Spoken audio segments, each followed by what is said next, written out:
like 2:30 in the afternoon on a random day. Day before the podcast, so I'm hopping on to do this just to just get an explanation of the story so far for my only work campaign. And I know I'm probably not gonna have a lot of live viewers, but that's fine with me because I'll record it and it goes over to YouTube anyways. So I just want to say, hey, thanks for checking out the video. For anyone who's taking a peek at it, trying to get the overall story for the only work campaign going on. Um, I do want to apologize because we did miss a week of the podcast and the Only Work campaign.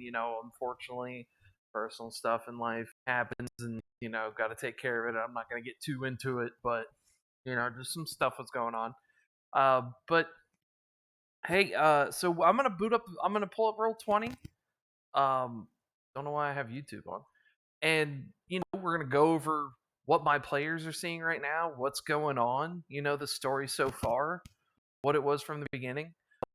We're gonna take a look at the very important NPCs and such like that you guys have been hearing talking. Well, I mean, I don't do voice work. I'm gonna tell you that right now. I got like 4 voices and that's about it. And I'm not a voice actor. I'm not like them crazy live streaming DMs like what's his name, Matt Mercer and all that who who voice act also. I'm just some dude who fixes computers for a living and he likes playing Warhammer stuff. So uh we're gonna kick it off from the beginning. So you know as the parties in the Andromeda Galaxy. That's this map here that they've had to look at. Oh, let me roll around and stuff. So I threw the map this time in Roll20. I've had galactic maps before. I've had diagrams and pictures and stuff of like Jericho's Reach or different segmentums of the Imperium and such for campaigns, and I've done that before. Normally I just do them as a handout or I post it in Discord, but I'm like, you know what? I do want to, if they want to stay in Andromeda, I would like a sizable campaign in Andromeda. At least like eight to 12 sessions, and they don't have to discover the whole galaxy. But I'm like, let's sprinkle some stuff here and there and stuff like that. Now I will say, out the gate, travel time, I've probably fucked it. Because traveling faster than the speed of light just across this galaxy would take same as like in the Milky Way, it would take like thousands of years or some kind of crazy amount. But I just for the sake of it, I do it like Mass Effect where it's like, oh, you're just from one area to the other and it only takes a little bit of time.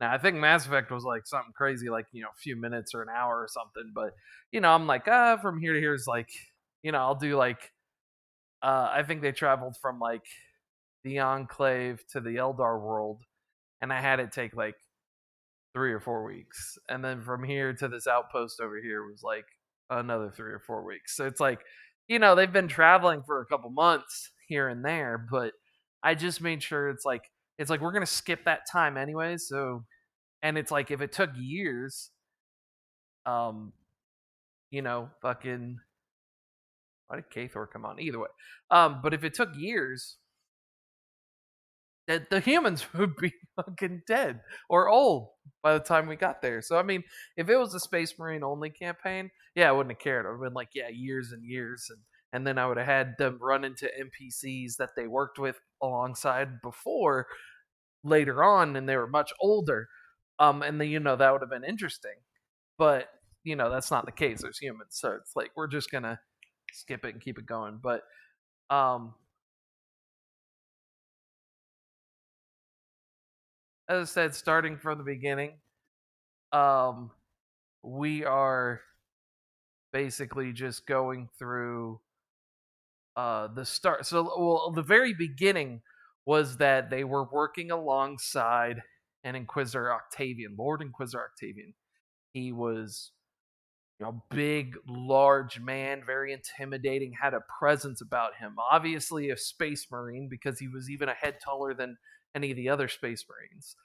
So when they met him, they were like, immediately, I had said the right things. As a GM, you kind of foam at the mouth sometimes when you do stuff right. You're like, oh my god, this is great. Um, I managed to somehow get this man's presence across. Uh, you know, from just describing him and throwing up a picture.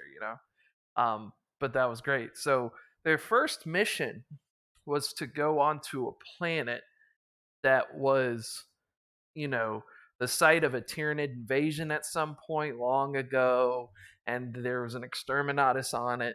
So there were some remnants of like Gaunts and some Carnifexes running around that weren't connected to the hive mind any longer, and basically were just primal, just animals run, running around eating and biting everything. And there was gas and stuff left over from the exterminatus that was just floating around the planet, killing anything that it went past. Um, but the planet was just, it didn't actually matter. It wasn't the focus because they were there because they heard that a group of like former Cadians had heard of a stockpile of equipment left on this planet and they were going to sell it. So when they got wind of that, they were like, "Oh, fuck that heresy. We got to send somebody in to deal with that." So Octavian sent in these space marines and some guardsmen to deal with that. So they ended up bumping into them at a orbital, you know, like station. So it was like almost like a space elevator. So like in Halo, it was like in orbit, but it had an elevator leading down to the surface. And they fought through some people. They killed a sentinel. I think they only had to kill one before they got to the orbital shuttle. They captured a person. They captured a chimera, and they took the lift up to the place. So when they got there, they found out that some other human and his own personal bodyguard of like these Xenos they didn't recognize, along with some Tau, were talking to the Cadians. So they ended up busting in there. They were not able to get the Tau. The Tau, were instantly like, oh, fuck that. They have a tank. We're hauling ass. The Cadians tried to fight them. They ended up managing to capture that one human and the Cadian officer. And, mission accomplished. They tried to get the Tau, but they couldn't. And they left. So they interrogated these people. And, the Cadians were just, same old story when it comes to humans. They heard about this equipment just sitting out here rather than, reporting it. They went AWOL, went to go get it, and we're going to sell it, make a profit, and then go, fucking live out the rest of their days on a farm or become pirates or something. God only knows. But this other human wasn't speaking in a dialect they understood. Took them a while to get it translated and figure out what he was saying. And so this man was actually the first the first messenger from Andromeda. So, they got some information out of him that he's not from this galaxy. They weren't really kind of understanding what he was meaning. He was saying that he was from this one planet. That's how he got through. And they were like, well, that planet's listed as like an old planet where there used to be a webway, but it was destroyed by a Death Watch team. So they thought nothing of it. So, they just kind of brushed him off, which was fine because, I mean, I leave it open to the players. Really, if they had decided to go and investigate that planet, they could have been in Andromeda a shit ton faster than they ever did. But it also wasn't it wasn't necessary. They didn't have to, you know. So they didn't go. So with that, they went on to the next mission, and that was on the planet Lades. So this was the planet that was very arid environment, and it was had a treaty with the Imperium, but it wasn't technically an Imperial planet, So they were allowed to self-govern, and this is where we had the two families. So let me pull up that real quick. I'm not gonna lie, I can't remember everything offhand. I'm a dummy dumb boy. So you had the Zadibs and the Caldentans. And it was pretty straightforward. So there was a civil dispute going on.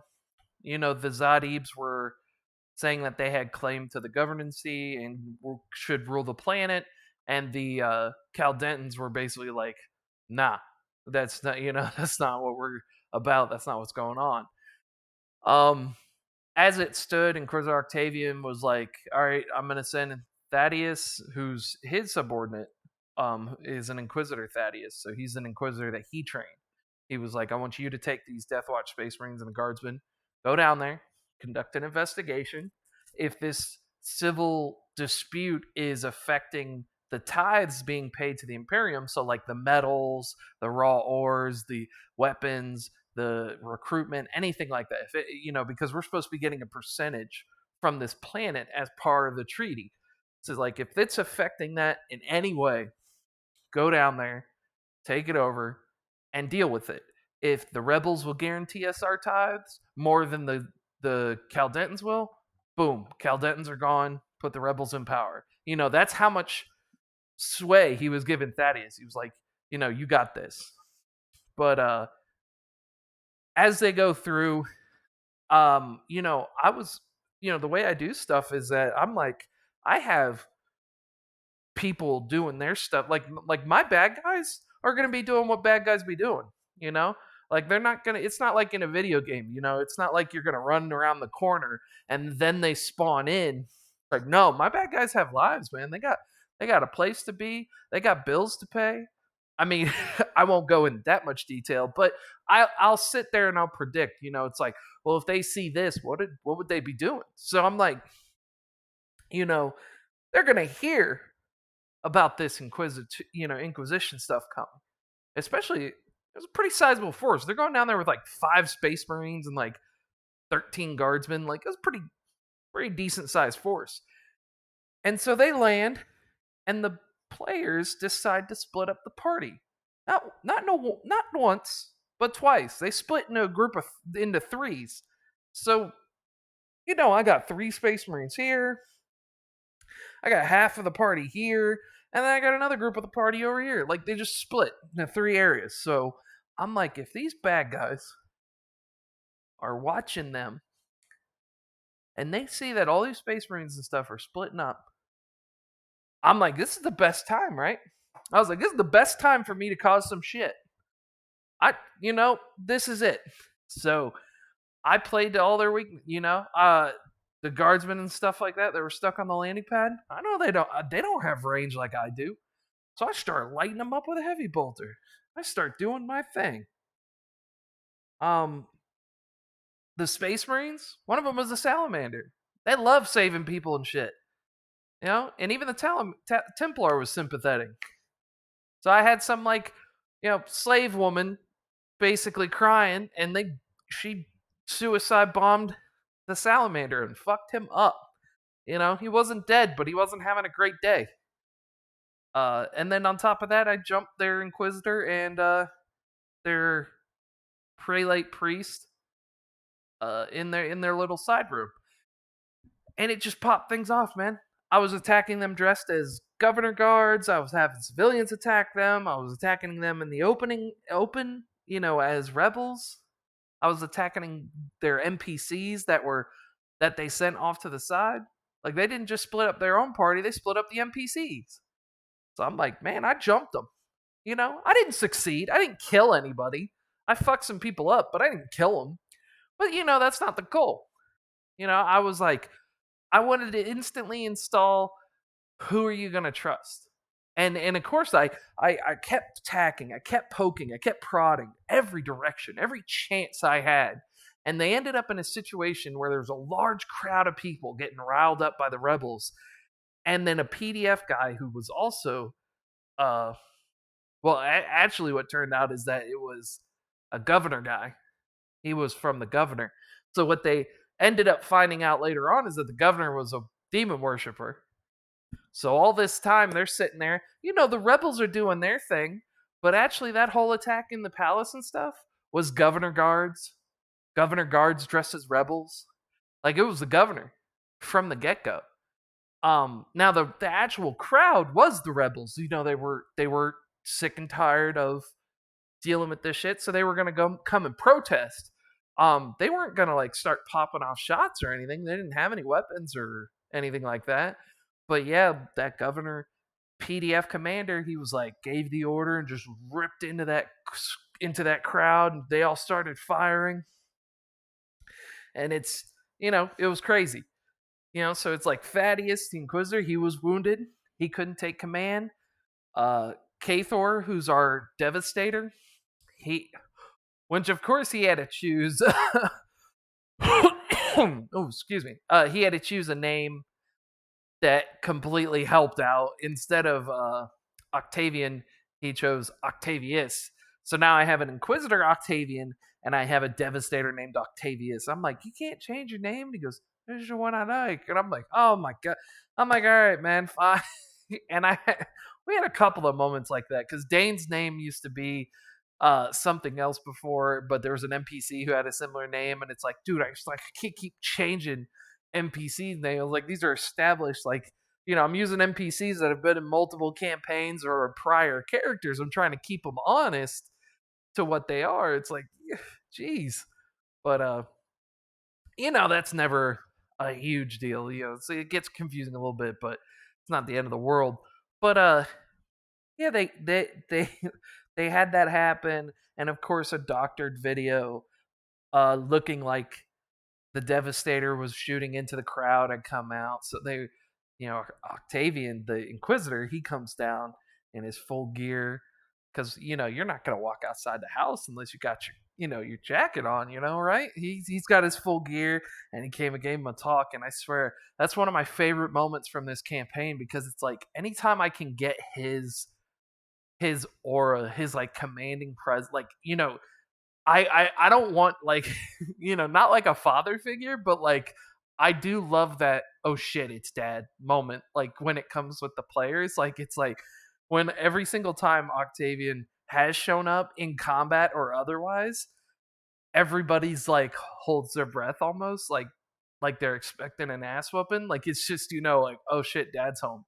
Like, and I just love that. I love how I got that across to them, and I just love that. I don't have him coming through to like beat everything to a pulp and save the day, but he'll help out from now and again, and he's been terrifying in some cases. But that specific moment where he just rips him a new one, basically saying like, he was like he talked to them for a second, then he told the guardsmen get out of the tent, and they were like, all right, we're gonna go, and then hauled ass.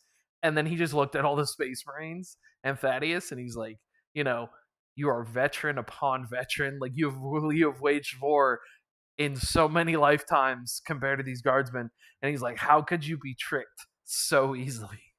Like he's like, I know. He's like, I don't think you're ignorant. He's like, I don't think, he let him know. It's like, I don't believe for a second, based on your record, that you let loose into a crowd of civilians with a heavy bolter. He goes, but how could you lead yourself to be manipulated in that fashion? Like you're supposed to be better than that. So it was like he tore them a new one, told Thaddeus to basically fuck off back to the ship. He's like, you're done. I need you to go home, and we're gonna get you a new one. But yeah, that was like some crazy stuff, man. Um,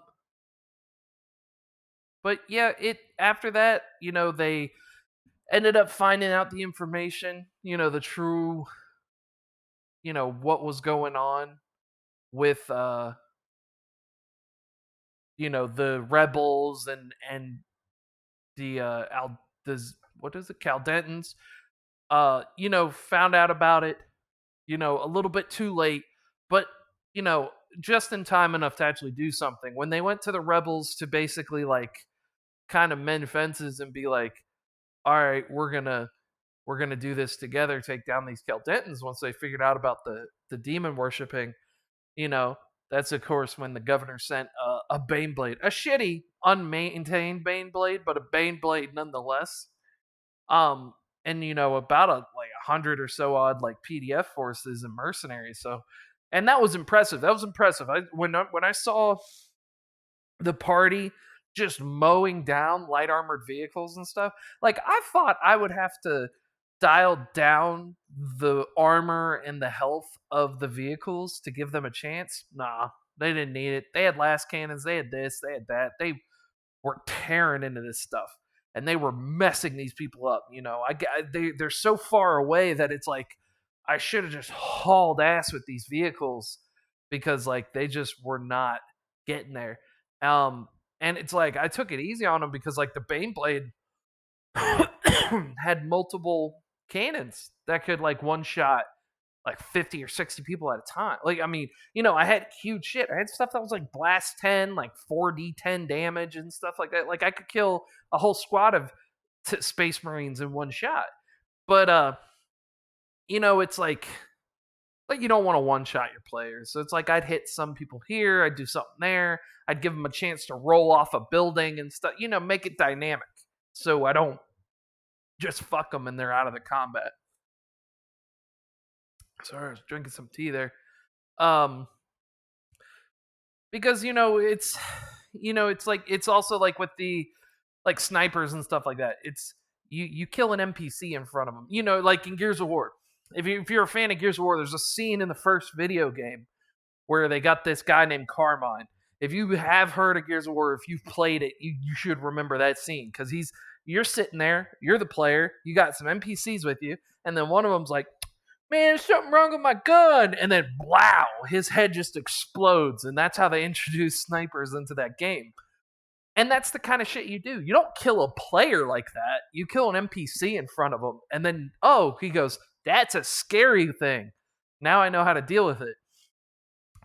Because, and it's like, it's strange. Because, like, snipers are supposed to be scary, accurate, deadly, and stuff like that. And, they recently fought an Eldar sniper.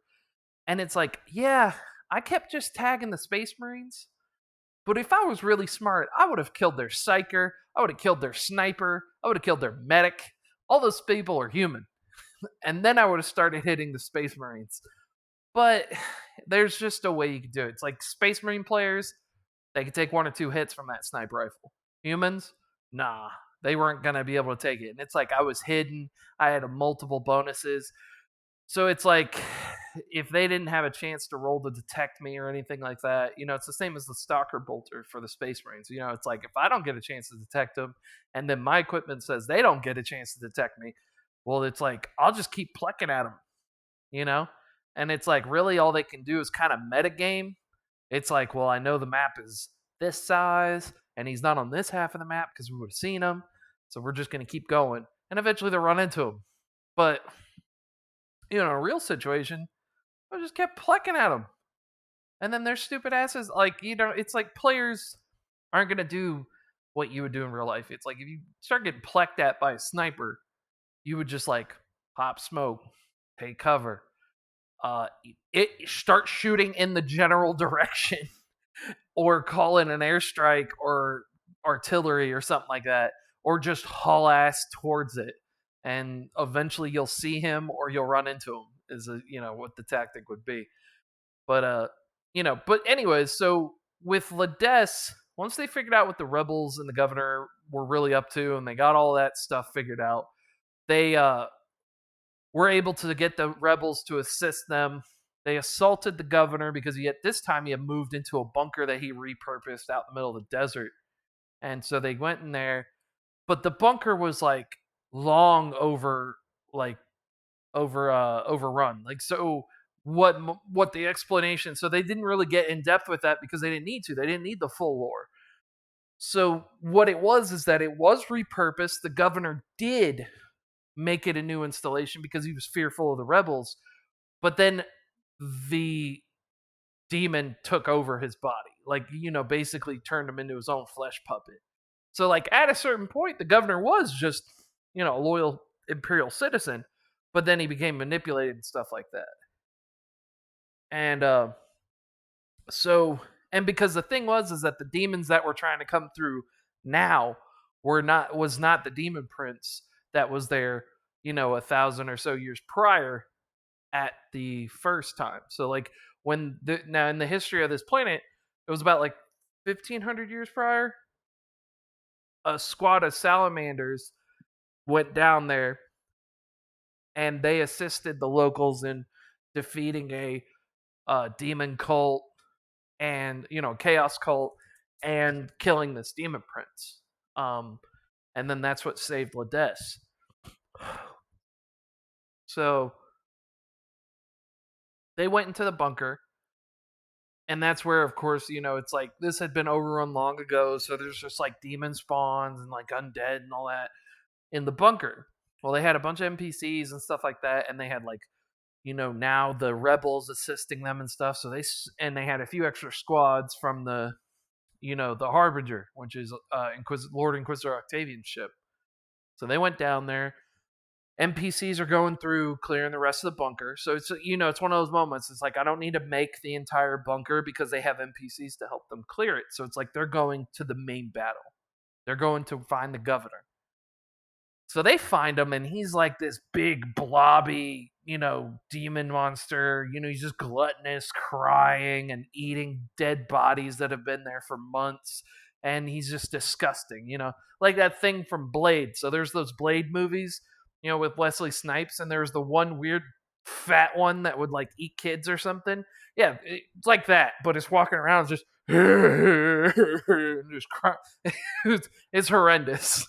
But that's what I wanted to give them. So they fight this thing. It doesn't do a lot of damage. It took a lot of damage though. That's what I wanted. I wanted to build up.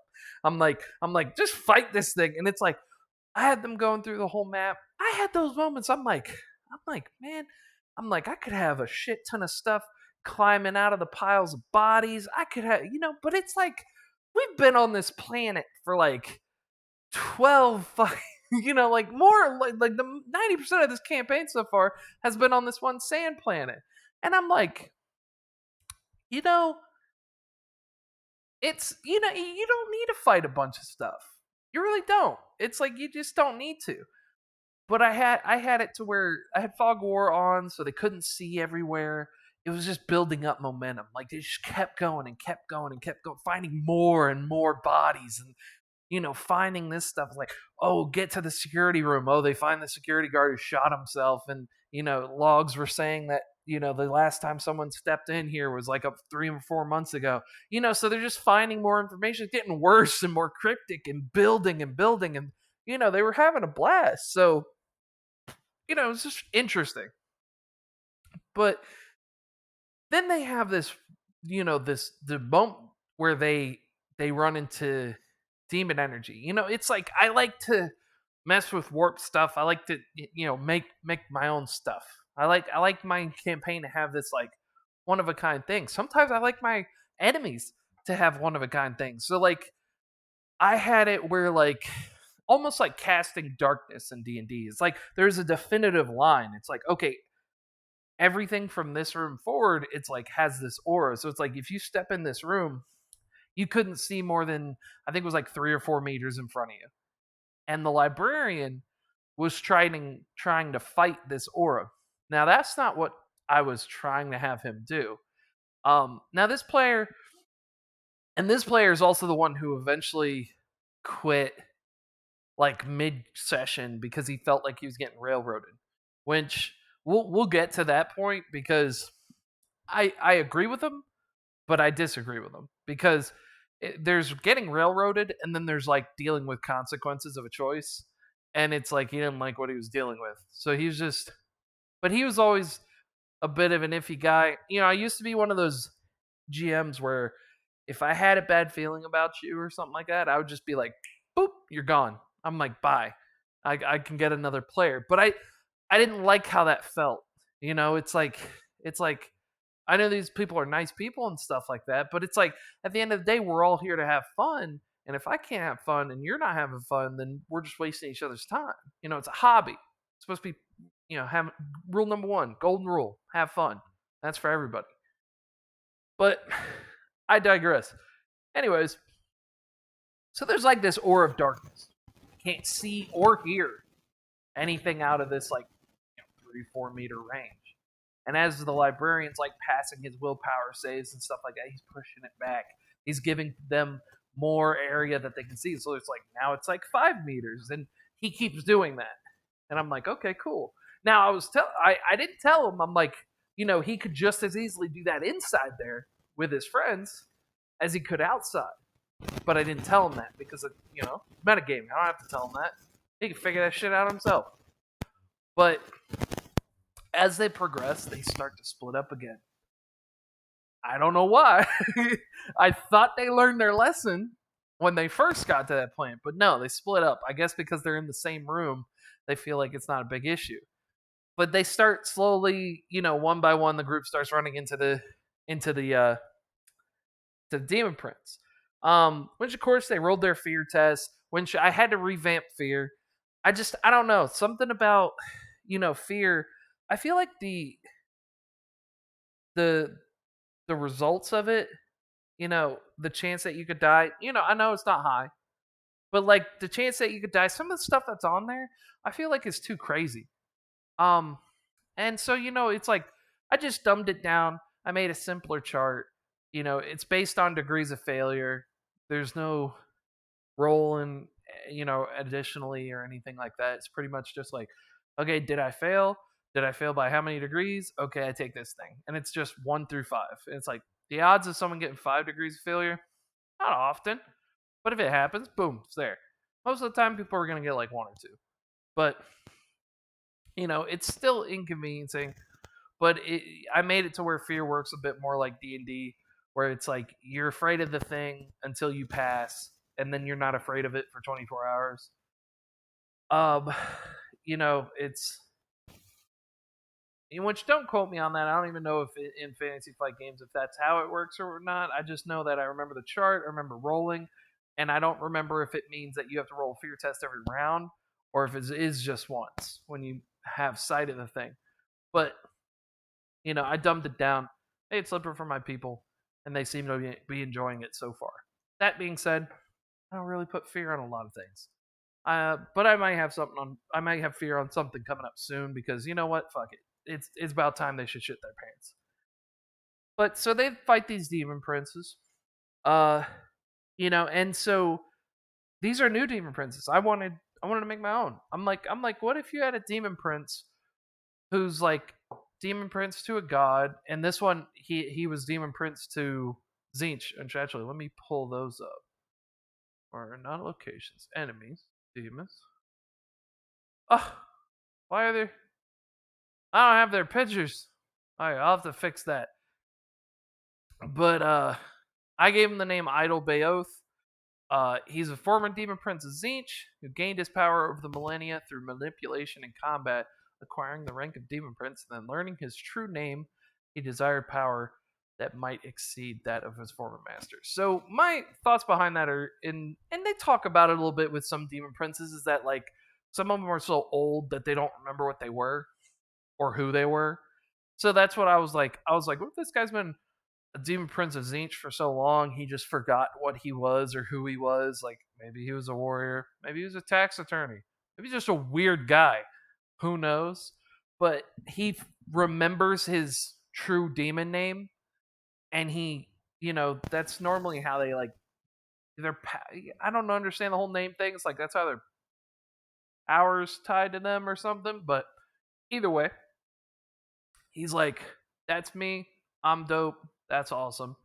And he gets 2 demon princes to follow him, and he wants to start spreading news of Idol Bayoth. He's like, look, I'm the new Chaos God, or he wants to be. And so that's what this was. The portal opened, and they fought. No, that's Elvad. They saw him, but they didn't fight him. They fought Sungriloth, and I have to get their pictures again, because for some reason it's broken. But they fought him, whooped his ass. He definitely whooped their ass. He knocked down like 2 or 3 players, jacked up at least 4 NPCs. It was a pretty good time to be had. And they learned about these guys. They were like, we're for this chaos god, Idol Bayoth, who's going to be rising in power and blah blah blah blah blah. Basically hyping their man up. But they killed him. Well, more or less. They hurt them. They went back through their rift, and it closed.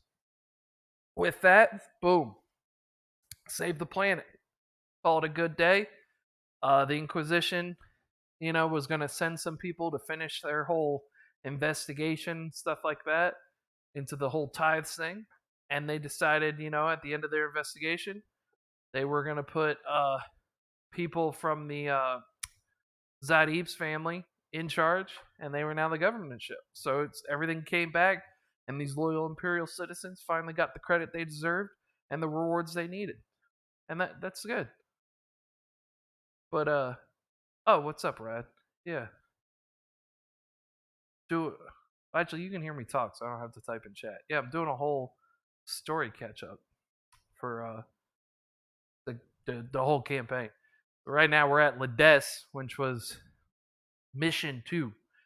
Um, after that, so after Lades, they went to. I think after that it was. Yeah, they went to Grayson. So Grayson was this like it was like a pleasure world, but it was really more like a Buddhist, like kind of monk place, like a religious sanctuary.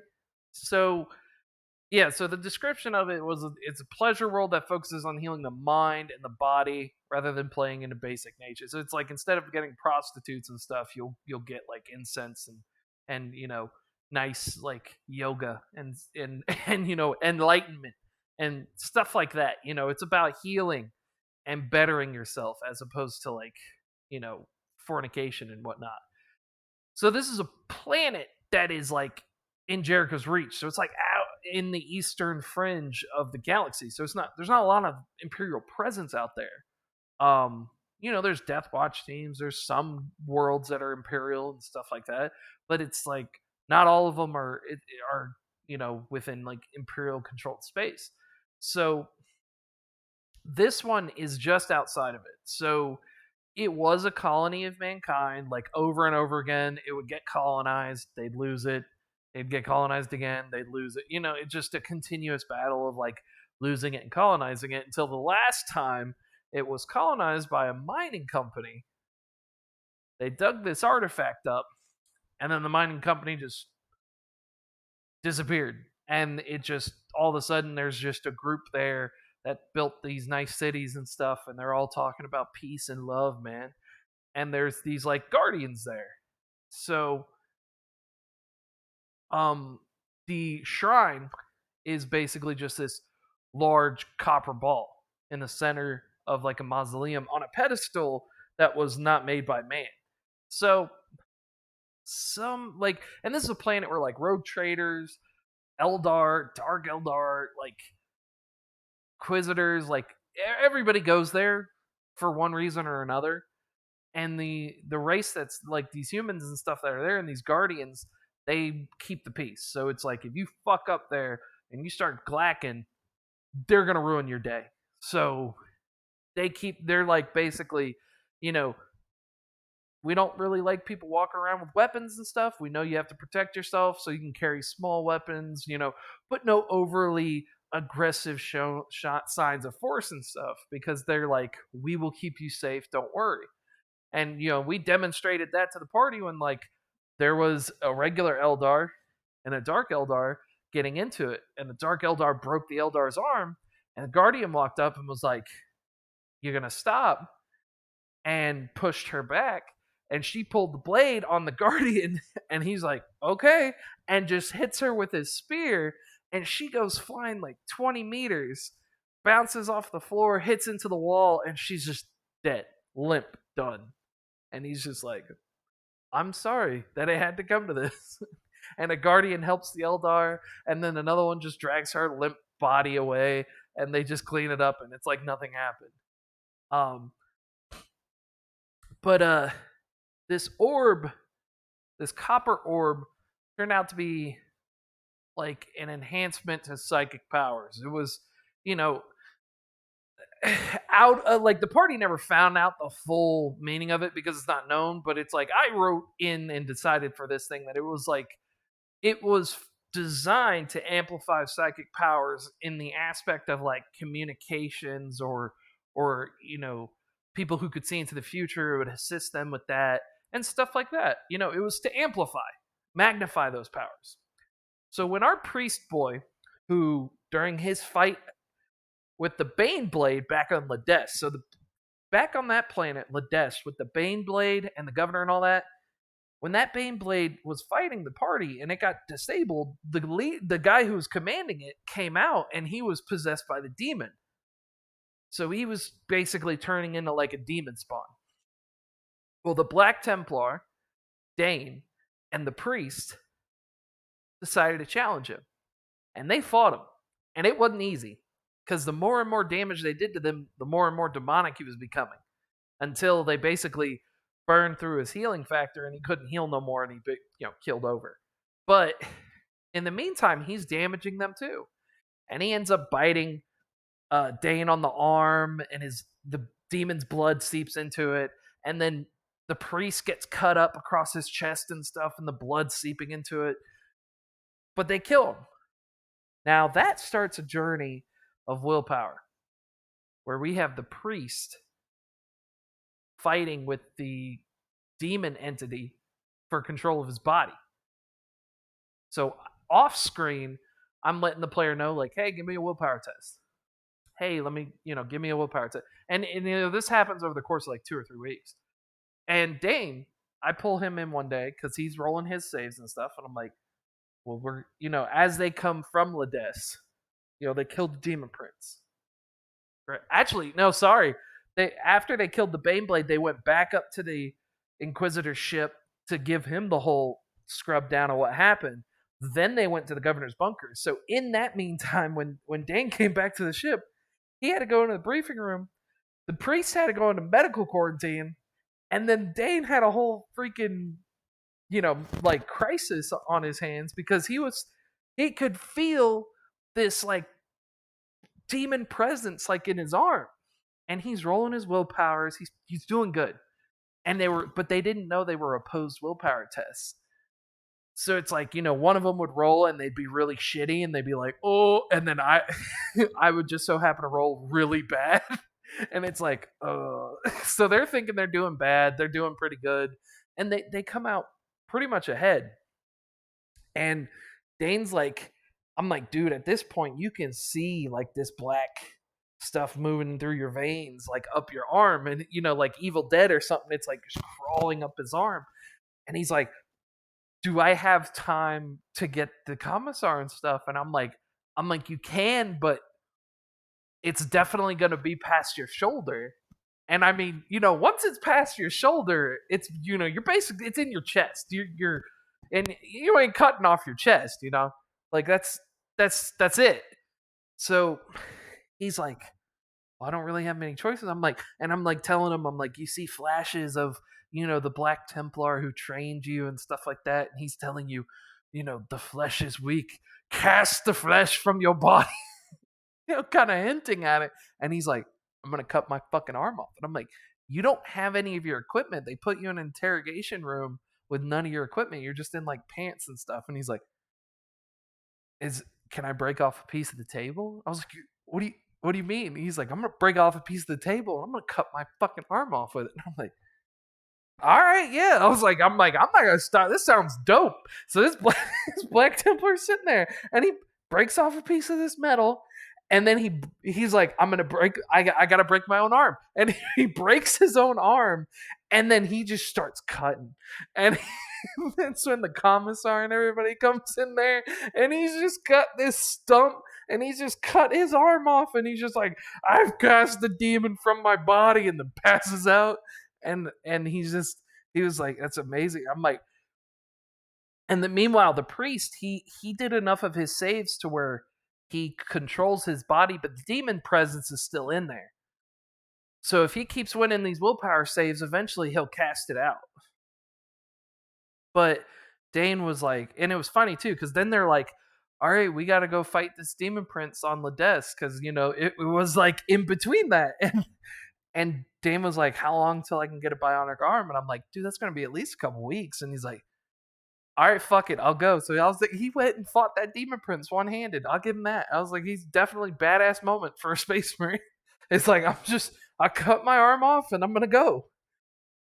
But moving on to Grayson. So they go to this shrine. They walk around, they talk to some people, they talk to a rogue trader. Because right now the Inquisitor is now saying, "Hey, we heard rumors of a webway gate in this sector, and supposedly the survivors of a rogue trader group went to this planet to basically deal with the trauma, and they know the location. Go find them." So they talk around, they find out that some of them are near the shrine. So they go to the shrine, and the Black Templar ends up finding them. They get the information they need of where the planet is. And then meanwhile, I didn't know he was gonna fucking touch it. I didn't want him to touch it. But the priest walks up and touches a fucking orb. Now, this is an orb that I was designing to amplify psychic presences. So in my mind, I'm like, well, why wouldn't it amplify the demon presence? It's from the warp and stuff. Fucking why not? And so I was like, that's it. I was like, roll some willpower. He started rolling willpower tests. He didn't pass any of them. And I'm like, all right, well, he's losing he's losing his shit to this demon. Now I didn't take direct control over him immediately. I'm like, nope, but the demon presence did get amplified and it is there, and when it attempts to, it's gonna try to take him over. But in the meantime, it's just gonna feed him with these thoughts. But when he touched the orb, it burned him. It hurt his hand. And most of them were like, oh, that's not normal. And then one of the other ones, the librarian, which is the one who makes sense, he should be the one to touch it. I don't know why the human priest was running up and touching stuff. But also that did lead to another thing. So that player, he had a tendency to play not like, I'm trying to think of the word, but I'm blanking. Like he wouldn't take things serious is essentially what it is. He's always like a joke and stuff, and it's like we're all here to have fun and stuff. But if I'm trying to have a very serious moment, it's like very, very serious and stuff like that. You know, you shouldn't like bump in and interrupt me. But he was someone who was constantly interrupting. He's just constantly a bit of a problem. And when it got to the point where basically 90% of the rest of the party was like, "Hey, he's a little much." I had to ask him to leave, and that always sucks. Having to ask someone to leave kind of sucks ass. But it's like you can only be told so many times to, hey, take it serious, or hey, calm down and stuff like that before you gotta get out of here. But after seeing what happened, the librarian touched it because he's a psyker. He's trying to, like, well, let me see if I can find this out. And I give him a vision of the future of a possibility that can happen. So it was like possibly Stark, who's the character. He's an Imperial Guard like marksman, and an NPC named Ordo, who's an Imperial Guard stormtrooper. He was seeing them basically die on the snow planet where they were going to find the Woodwood Gate. And this was a possibility. I could have easily killed them. But it just wasn't an outcome that, like, it was something that could be. And that's what I wanted them to keep guessing. Is like, was it gonna happen? Could it happen? Was it happening? Like, it's like, I don't know. Because it's like, it was just something that could happen. But when they left, one of the things they wanted to do was immediately look up whether or not this had this with the priests, like if this has happened before to other people. So they go to the library on this planet, and they pull up. They basically ask for the information, like, hey, can you give us all the instances of people being burned by the orb and blah blah blah. And they look through, and there's like 50 cases of this and stuff, and most of them are saying like demon possession, touch, warp tainted, blah blah blah blah blah. And then like one was like an acute allergic reaction to the excessive consumption of certain kind of fish. And of course they're all like, it's the fish thing. He's got an allergy. He's eaten too many of this fish. That's it. But they're like, nope, we figured it out. Yeah, he fought on the planet just like Dane did. And of course, they're coming to this conclusion like right in front of them, and they're speaking out, in character. So I'm like, okay. I was like, I just leaned to the priest. I'm like, you want to leave like immediately, like you're scared for your life. And he's like, okay. And he just goes to leave. And they're like, hey, like, hey, where are you going, buddy? Like, just kind of like questioning him. And he's just like, yeah, gotta go to the ship, be right back. And they're like, what the fuck? And one of them's like, ask Dane, like, Dane, can you stop him? And he catches up to him and he's like, hey, can you stop? And he touches him. And I'm just like, Dane, you feel the presence of the demon again. And your right arm feels like it's getting cut off again. And he's just, so I'm having him relive this pain and stuff. So he instantly knew what it was. And he screams out, like he's falling to his knees in pain. And he's like, it's the demon. And then the priest just runs. And then, of course, you have a moment where Octavius, Cathor the Devastator, he's booking it because as far as characters being built, apparently Cathor built his Devastator to be the fastest fucking Space Marine you've ever seen. Can run like 43 meters in a round or some shit because he's got like pretty decent agility and sprint. So he's just booking it, and he catches up to him, and he just tackles his ass. He just takes him to the ground, which of course they're on this planet and they saw, with the Dark Eldar chick that there's these Guardian guys, and one of them walks up and basically is like, hey, can you relinquish this person and stop doing that? And the priest, he's literally just like, they're trying to kill me, I don't want to get them off me. Because Cathor immediately was gonna be like, oh, we're just playing and stuff, and I'm like, priest is definitely screaming bloody murder. And the Guardian's just like, is this a refusal? And Cathor's like, I'm just gonna explain it to him. And he goes, well, you see, actually what's gonna happen. I'm like, the thing just smacks him with his spear. So he smacks him with a spear. I think he rolled to parry or dodge, but his stuff's not that great. He took some damage. It wasn't a lot, but it pushed him back. That's the main focus of their weapons, is to basically separate the individuals. So he smacks him and he slides. Priest gets up and hauls ass. And I'm like, what do you do? And he's like, I'll just stand there and I'll wait. Because at this point the Valkyrie gets called from the ship. It lands at the landing pad. They've already radioed up to Octavian and stuff like that. So it's like they know the priest isn't going anywhere. But as the whole party gets caught up to him, it gets down to the point where the tech priest, Nakai, he's like, maybe if I hit him with these tranquilizers, he'll go down and we'll be able to, help him. So what they didn't know is that his conscious effort, like he's being almost tricked, is essentially his brain is like thinking that the demon talking to him is his own subconscious, like it's his own thoughts. It's his own voice in his head or something, essentially. It's like he thinks these are his ideas. So when he doses him and knocks him out, the demon just goes, oh, cool, and then takes over the body. And there's no one to roll willpower or anything against him because he just put the dude unconscious. And then this is also the part where the Salamander Librarian, Zevin, and I can't remember who else, but one of them was, I think it might have been Cathor too, was like, well, if he's been sedated, then wouldn't the body not be able to move and stuff? And I'm like, hold on. I said, are you trying to do some real world sedative shit on the body that is possessed by demon space magic? And they're like, I said, if you want me to explain it, I will, to help you. I was like, I could just say simply that it floods his body with like warp focused adrenaline that flushes all the sedative to his kidneys or his liver or whatever the hell it goes to, and he's back in action. I was like, does that help? I'm like, it's like people who sitting there at that Superman movie and when you shoot a bullet at him and it bounces off his eye, and then you're like, oh, that's not realistic. It's like, is that where we're losing? The dude's from outer space, but bullets bouncing off of him is just the unrealistic part.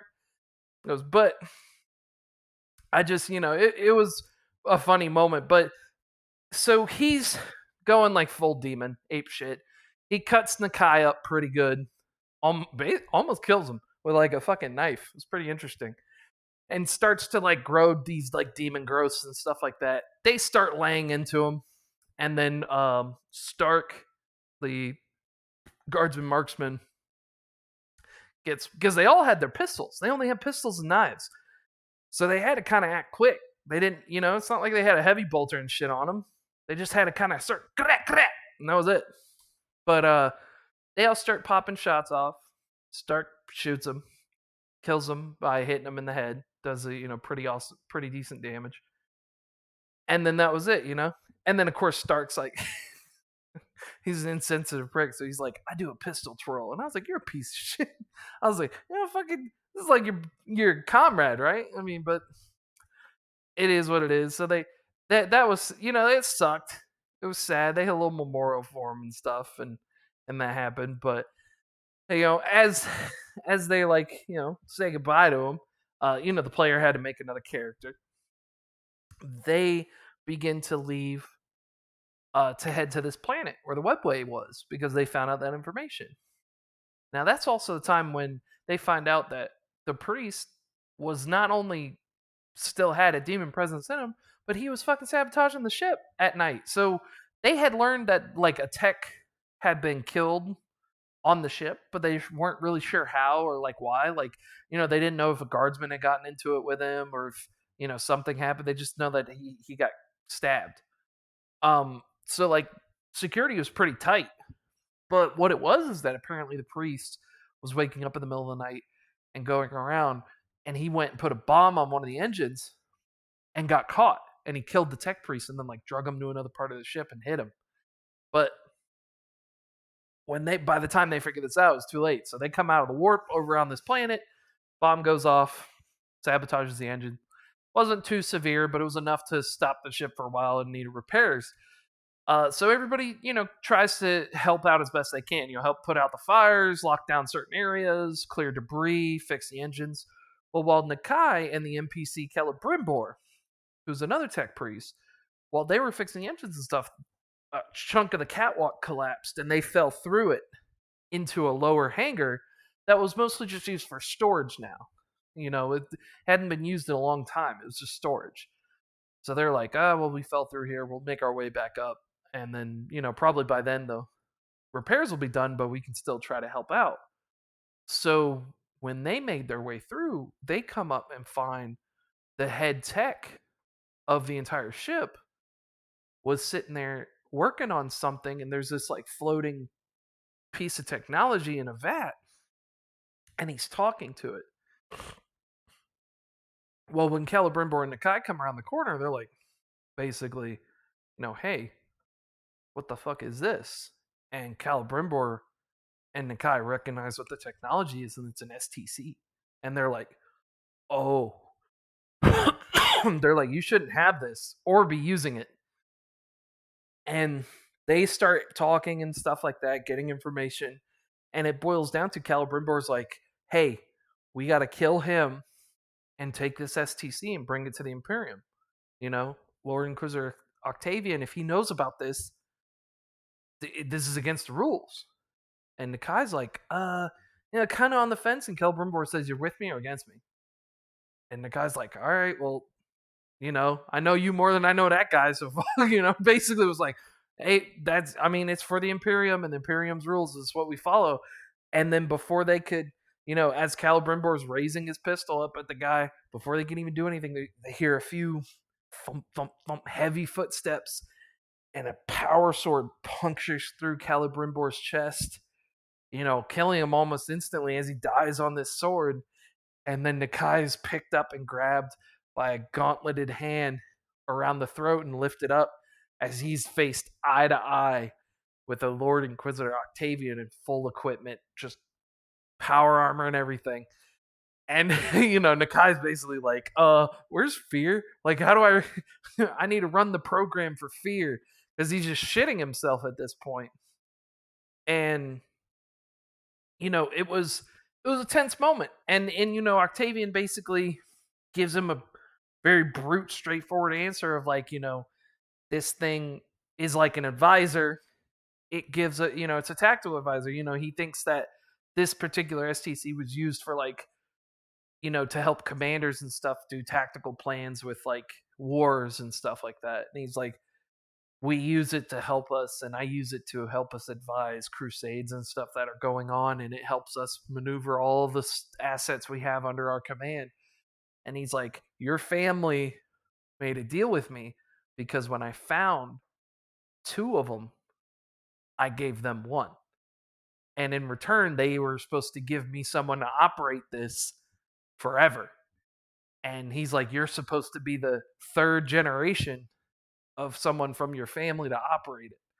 And he's like, just kind of points at Celebrimbor on the ground. He goes, that is a man who has fought alongside me for more than 150 years and has made the armor and weapons that stand before you.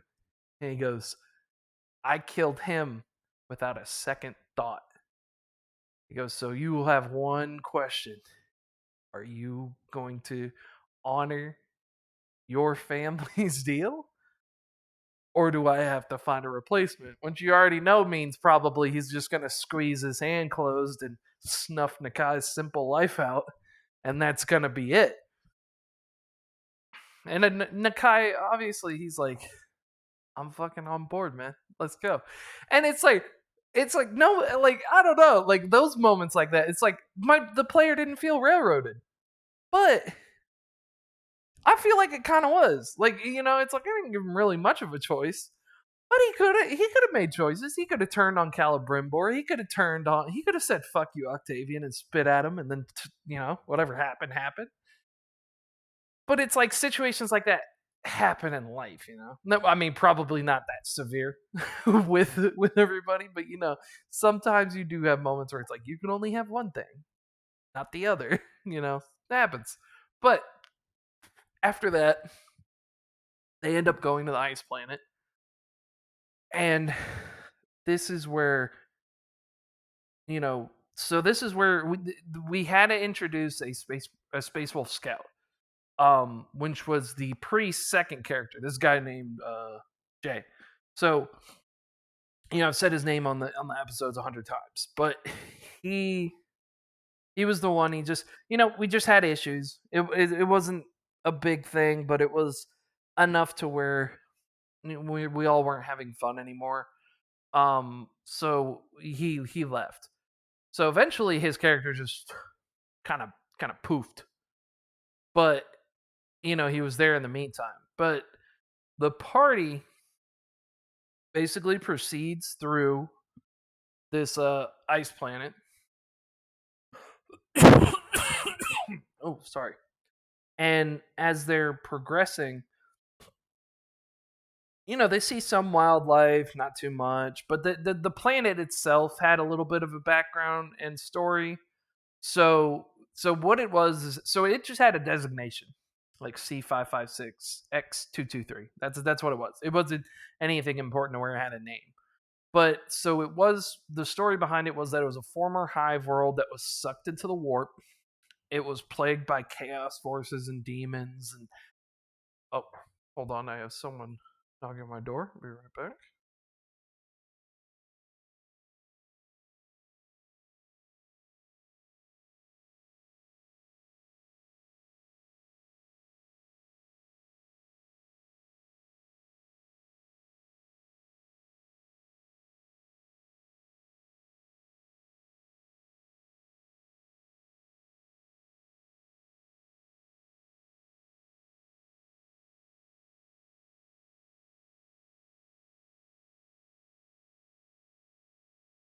Amazon comes at weird times. But anyways, what the hell was I? Oh, okay. So I was just reading the planet thing. So yeah, basically stuck in the warp, reappears out of its orbit. So its orbit's all fucked up now. Causes the planet to basically go into ice age and freeze because now it's further away from the sun. It has a bunch of evacuations. There were crusades and stuff that were led on it. And basically after 200 years, it was just fucking rock that used to have people on it. So with all the crusades that were done there and the hive cities, it was like Mordheim, it was ripe for picking. So rogue traders, pirates, all this kind of stuff would go there, try to find relics, imperial equipment, and such, and sell that shit. So that's why that rogue trader group was there, that got the information about the webway and then left. So what they find out is that there's some orcs here. So they start rumbling and tussling and fighting these orcs. They're nothing special. They're like savage orcs. The most dangerous thing they got on them is bow and arrow. So the Death Watch, they fight them. The party tears them up. Sadly enough, the thing that did the most damage was probably our Devastator, because he decided to let rip with his storm rounds, I think. I can't remember, but they have like a 2-meter blast radius. He rips into the close combat, hitting like the librarian, the Black Templar, hits some of the NPCs, and just rips them a new one. I'm like, Jesus Christ. I'm like, you're gonna just tear everybody up? And everybody's like, yeah, I'm down to like half health. And he goes, oh. I'm like, good Lord. But yeah, so they kill them and they start progressing. They get ambushed a little bit more, and they see large groups of the orcs start coming up, and they start just the librarian smiting, the Devastators ripping into them, and they just keep moving because they hear them howling and screaming that there's a lot more coming. So they start moving.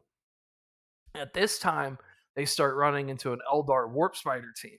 So with this, it was just an Eldar. It was 4 Eldar warp spiders and their leader, and it was just the RP behind that's just they were sent to investigate the webway opening to basically find out what's going on, because the Eldar always like new webways. Why wouldn't they? And so they get in there. They're getting shot at from the Eldar. They're dealing with orcs coming at them, and they have a large group. I kid you not. I said it, of like 100 orcs coming down the valley. Now I'm going to tell you, because this is where the librarian player, Zevin, he felt he was being railroaded. They had not even like 2 or 3, like it was probably 4 sessions ago when they were back on Ladess, the Baneblade fight. They killed 178 PDF forces. That's not even including the guys that were in the vehicles that they killed. That was just the guys that were coming as reinforcement for the Baneblade. They killed easily probably 240 dudes in that fight. 240. And those are guys with vehicles, a Baneblade, blast guns, like a shit ton of stuff. These are savage orcs. And they had 100 to deal with. 100.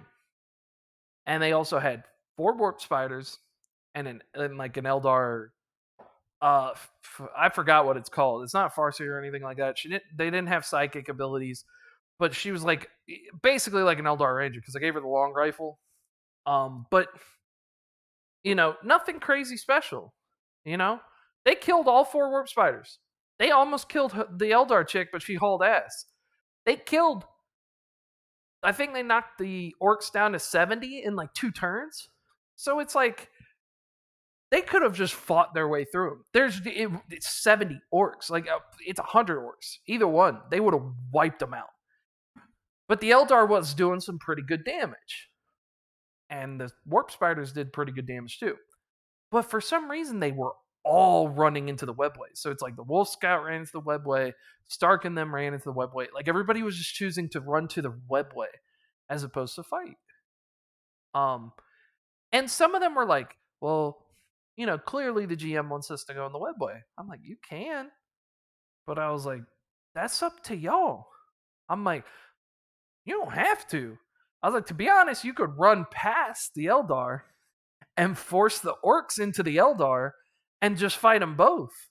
And then wait, get reinforcements, and then go check out the webway. But they didn't want to do it. It's like, I just gave them the freedom. But they go through the webway.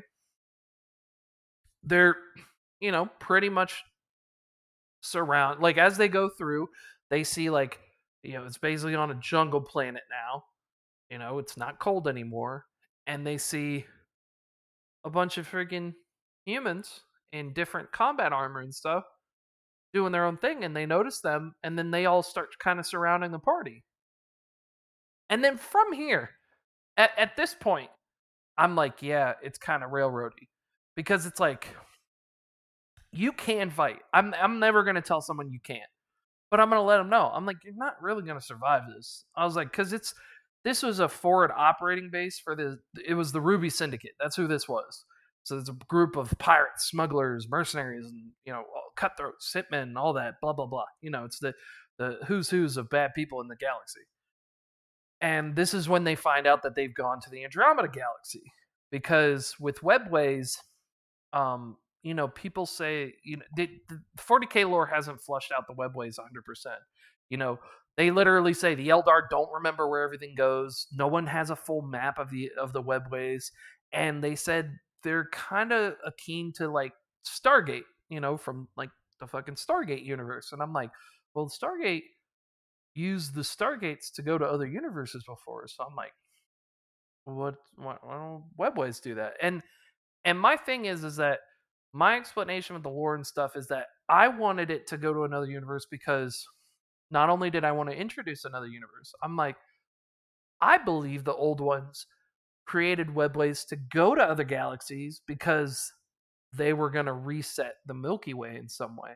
So, like, I believe the old ones went to, in this case, Andromeda, created the Tyranids, and sent them towards the Milky Way. But that doesn't work in this case because, well, I guess it does because the Tyranids don't travel faster than light, so it'd take a long time, maybe even millions of years to get here. So that kind of works out well in the timeline.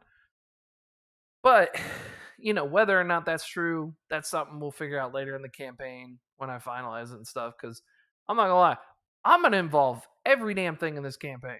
The old ones, perpetuals, like, oh, scroll down. Bunch of stuff.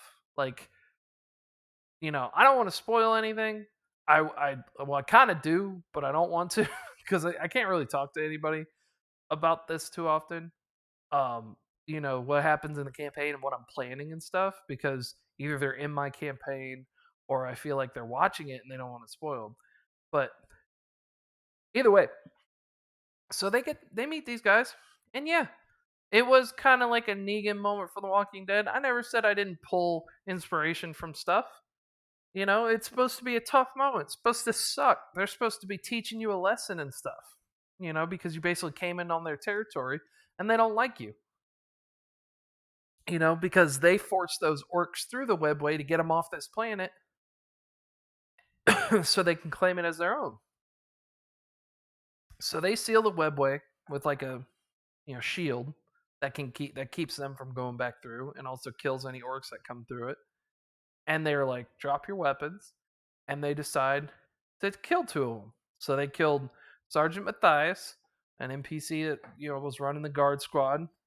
He was running it in the first mission before Lucian took it over, and then when Lucian left, he came back, and then they killed the librarian Zevin. Now, this was supposed to be a pivotal moment to give a lot of motivation to the NPCs and to have a lot of character development because it was supposed to be Matthias goes. Really, it was just going to be a random NPC, and I just randomly chose Matthias. I mean, it could have easily been Oak or anything like that. I wanted the player, and the whole telling the players you got to choose which one dies. I wasn't going to kill the one they chose ever. It never was going to happen because that was the point. These aren't people like they don't give a shit about you or who you are or who your friends are. They're just to teach you a lesson. So it's like if the second one of them, like I knew Dane or somebody was gonna, you know, put himself up. And so it's like once Dane was like challenging me, I'm like, then I would take his sword and kill Boris with it. And Boris was like his boy. Boris was his brother. And killing him would have sent Dane over the top and it would have been a great moment. And it unfortunately got completely ruined. And it's like, because, you know, this was a railroady moment. I will say that. But the choice wasn't here. Your choices were made before you went through the Webway gate. You know, you could have done any number of things. They didn't have to approach the orcs in a loud manner. They didn't have to just keep charging forward.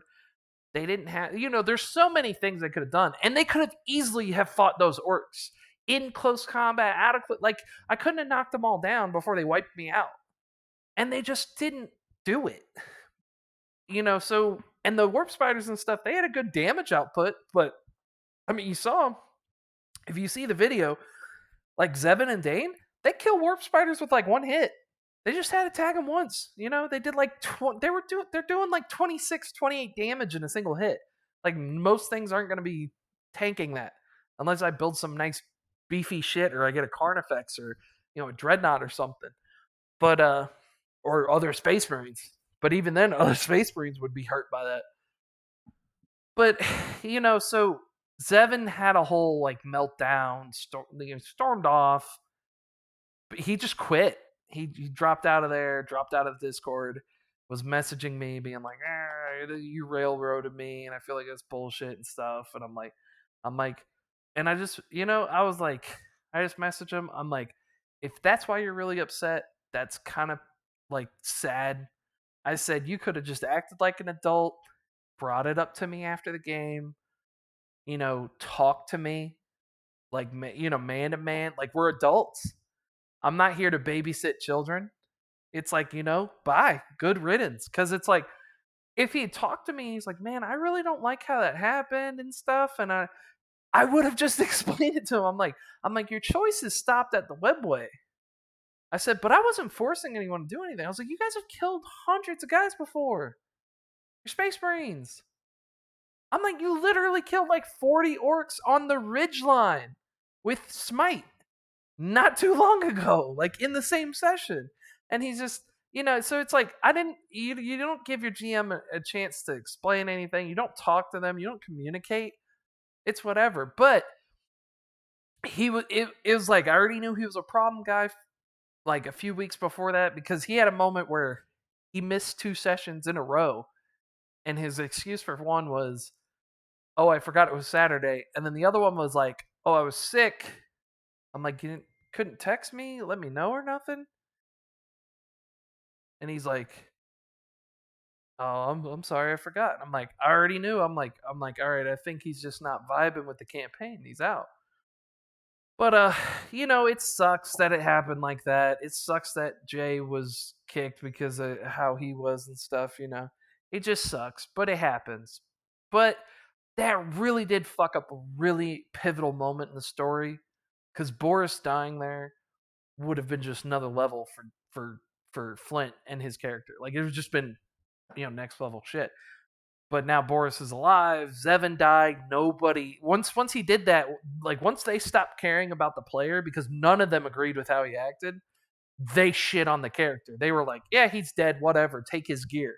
That's how they felt about him. And they were like, the NPC was a good NPC, but fuck this player. And so that whole session's, that whole moment's tainted. And it's like, I can't redo it. I can't do another one. Like, I can't, like, how am I supposed to do that? So I gotta just keep trugging along and hoping that I can drive the story and do something as equally as great, and keep moving. Because I mean, I've dropped some pretty good bombs and stuff like that, and they've seemed to love it and be on board and stuff, and that would have been perfect. But is what it is. But as we're going now, they've met the, they're in Andromeda now. They got dropped on a random planet. The Ruby Syndicate was basically like, fuck you, fuck your people. Dropped them on a random planet. Said, if we see you again, we'll kill you. And then that was it. And then left. And now they're cut off. They're in another galaxy. They don't know what to do. They don't know who to talk to. And they start trying to find their way. So with that, they start running into the Geno 5-2 Chiliad. So with this, you have a regiment from the old hundreds. So these are people from, the unification days. So Geno 5-2 Chiliad was regiments that were used during the unification wars, and then they were all formed into one legion called the Old Hundreds. And so prior to the Horus Heresy, actually it was after the Horus Heresy. So after the Horus Heresy, they're basically traveling through the warp. What was it after? Should be before. Yeah, it should be before. Sorry, I was a mistypo because they had Night Lords on there. So it was a few years before the Horus Heresy. Um, they have 15 Night Lords on there, and they're traveling through the warp, and you know, for lack of a better term, warp fuckery. I'm a little uneasy with that explanation with it. I don't know how to explain it, but my thought process when I did it was, well, if the warp can affect time, then it can affect distance, possibly, right? So I'm like, if a ship can leave one port and arrive at another one prior to when it left, I'm like, then sometimes there has to be instances where for some reason you just fucking get shot through the warp and show up somewhere else. Um, so with that, yeah, that was my reasoning. Is that they go through warp, then it's basically fucks with them on a distance wise, and throws them to Andromeda. And so now you have like 5 ships, 15 Night Lords, a shit ton of guardsmen, and they're fucking stuck in the middle of nowhere.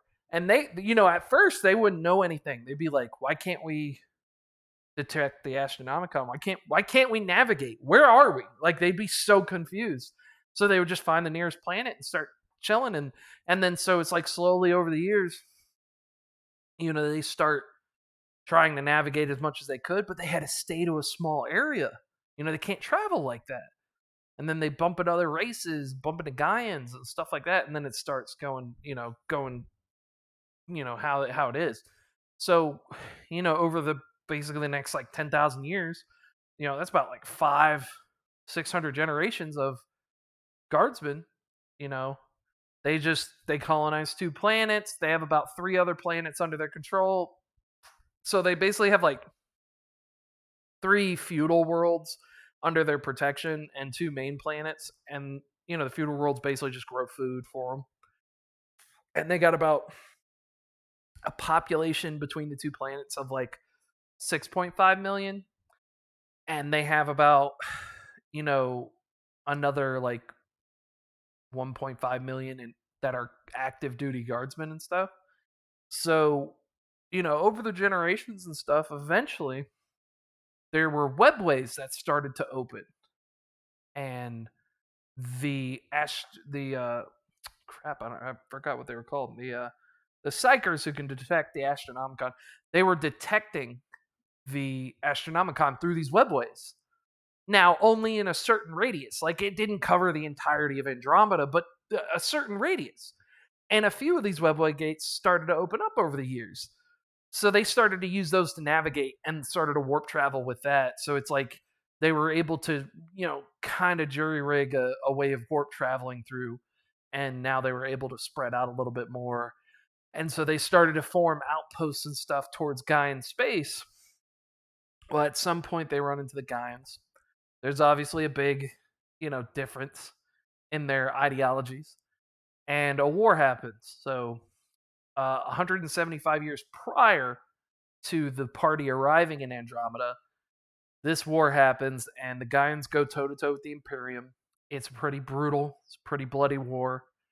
And at this time, the Imperium and Andromeda was expanding. So they had, probably about 7 planets under their control. They had, probably, a few billion people, and they just got wrecked. So they lost, more than 500,000 guardsmen. They lost, 2 of their ships. all but one Night Lord was either killed or had to get in stasis. But it came down to basically they had one Night Lord left. He's on like some rudimentary life support to keep him alive so that they can keep asking him advice and stuff. And like most of their planets that were out there just got taken over. So if there were any Imperial citizens or guardsmen on there that were alive, either they became Gaian citizens or they're dead. Like that was it. And that 175 years ago. So if they decided to like, okay, we'll become Gaians, they're fucking Gaians now. That's almost 200 years. That's old ass history. They're Gaians longer than they were Imperial citizens at this point.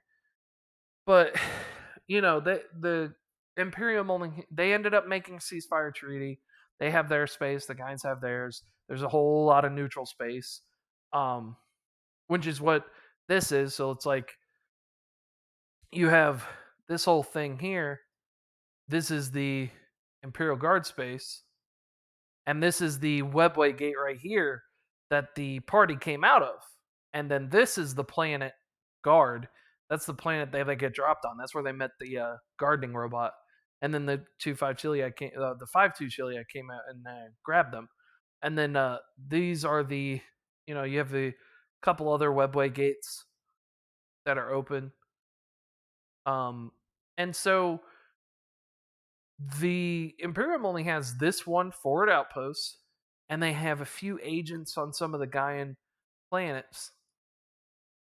But like the Gaians are like they have most of the galaxy. They have this whole section over here, which the Gaians have been rocking this galaxy. They've been just massacring anyone that stood in their way. Now, like, they won't make war if they don't have to, similar to the Tau. Like, they're fine with, if you want to join them, they're okay with that. But when it comes to Xenos and stuff like that, it's like, if you want to work with them, if you want treaties, you want trade and stuff, they got no problem with that. But if the Church of Adam, which is separate from the Gaians, they want to wipe you out, they'll wipe you out. But, the way I explain and stuff to my party is that I'm like, think of like the modern military mentality, of like no man left behind, very close in tactics, very advanced technology and stuff like that, very modern, and mix it with high tech advanced technology, like even some stuff that surpasses the Tau. And there you go, that's the Gaians. And I'm like, I kept having to tell them, like, y'all gotta keep in mind, they have access to human history. I'm like, in 40K, they didn't really have that. It wasn't really open and public and to access information like that. In the Gaian's place, it's like how it is nowadays. You can pull up Google, ask anything and stuff like that. You can do that in Gaian territories. You have access to all of human history, and they have copies of it. They know who Hitler was. They know everything. Everything up to the 14th millennium, they have. They'd have so many much movies. So many much movies. They got everything to see, and they'd have everything to learn from. So it's like they'd have all these tactics. They'd have everything, any kind of tactic from like, ancient Rome all the way up to the 14th millennium. They'd have modern day tactics, everything. And so our mostly infantry focused group, but they do have vehicles, they have walkers, they have aircraft and stuff like that. But they do focus primarily on infantry with air support. That's how they kind of tackle their problems. But sometimes you got to get a tank. That's how it is. But you know, that's where this universe is. Right now the party is currently here. They are in the Boston region, which is a system. So the planet, the capital planet of the system is Boston. Which, yeah, they have ties to old Earth. They have human history. There's going to be some stuff named after, stuff like that. There's also planets like this where it's just called Cullum.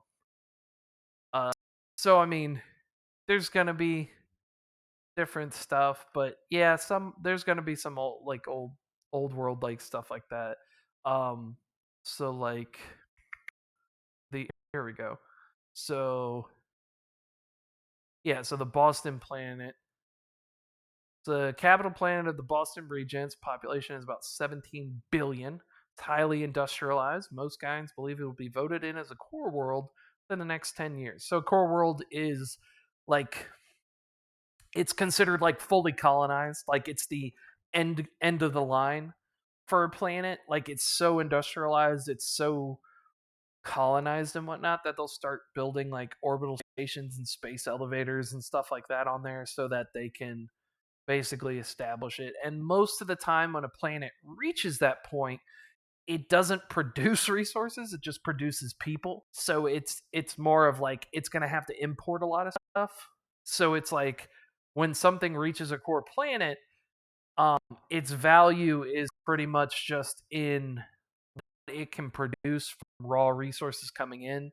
So it'd be like if a factory produces microchips, it's like okay, it's not going to have like steel, like all of its raw resources are going to be used. So, but it'll make like weapons or it's like a factorium or something like that. Raw resources there. It exports people and goods, that it manufactures and stuff like that. Um, so yeah, currently under obvious heavy guiding control. If it's going to be a core planet at some point, it's obviously under guiding control. Um, yeah, it does have a very it's a typical planet. It has deserts, has major cities, jungles, some oceans. And then yeah, there's a few gas giants, and then another colony and an industrial planet in the sector. So in this sector, um, is the other planets currently being colonized. And so if you're not from East United States, Danvers is in Boston. So yeah, there some areas are gonna have a theme. Like I don't know. I'm probably gonna have another world probably named London or something, or I don't know about if I'm gonna name it Britain or something, but maybe London. Um, you know, but there's gonna be stuff like that. There's gonna be some that are just gonna be like random names and stuff like that. But I do like the idea of these people coming from Earth and then naming them after like old stuff. But I mean, the United States was still alive during the Unification Wars, um, and that was in like I don't know if it was in the 18th or 20 something, but it was called like the Empire of the United States or something like that. But it was still there, and the Emperor had to like conquer it. So I mean, if the United States could survive, and these people left in the 14th millennium, I'm pretty sure they have no problem naming planets after cities and stuff like that. But yeah, Danvers is a 6 billion population. It's covered in jungle, which is basically that's a great resource. So um, they're gonna wood, probably even rubber, because rubber trees and stuff. So it'll provide that, and that's great. Then we have Markton, which that's not named after anything specific. It's just a name. But it is so this is like a giant orbital station around a gas giant. It's built inside the ring of asteroids around this gas giant, so like similar to Jupiter. And that's the industrial planet, is that it's a large, massive orbital station, and it's in this asteroid field, and it just grabs asteroids, brings them in, and crunches them down to their minerals. And it's run and manned by like a very small crew of people, like AI robots or drones. And that's all its job is to do, is just make minerals and stuff like that, and then it ships them out, probably to Boston. And so they haven't discovered these two planets yet. Once they do, I'm sure one of them's probably going to want to take over the orbital station. Probably Nikolai, because he's crazy to lobotomize people and turn them into robots and shit. But Oh, my mic is glitching in and out. Oh, I'm sorry. Shit. Uh, Hopefully that's better.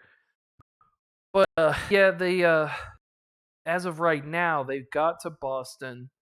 They met with a contact and they set up a small safe house. So we yeah, we did a small session this past week, but I didn't stream it because by the time we got on, it was pretty late. Like well after the only start. We only played for about an hour or two. Um, and so all they really did was they established where their safe house was. So I can show that. So what I did with the map here, so they went into the guy in the and there's the first floor, which is like a large. I mean, it's only a 30 by 30. So 30 squares by 30 squares. Actually, no, that's a lie because I think one chunk is 30 by 30. So hold on, how big is this? Why is it in feet? Un momento, por favor, as I fix something. 1 meter.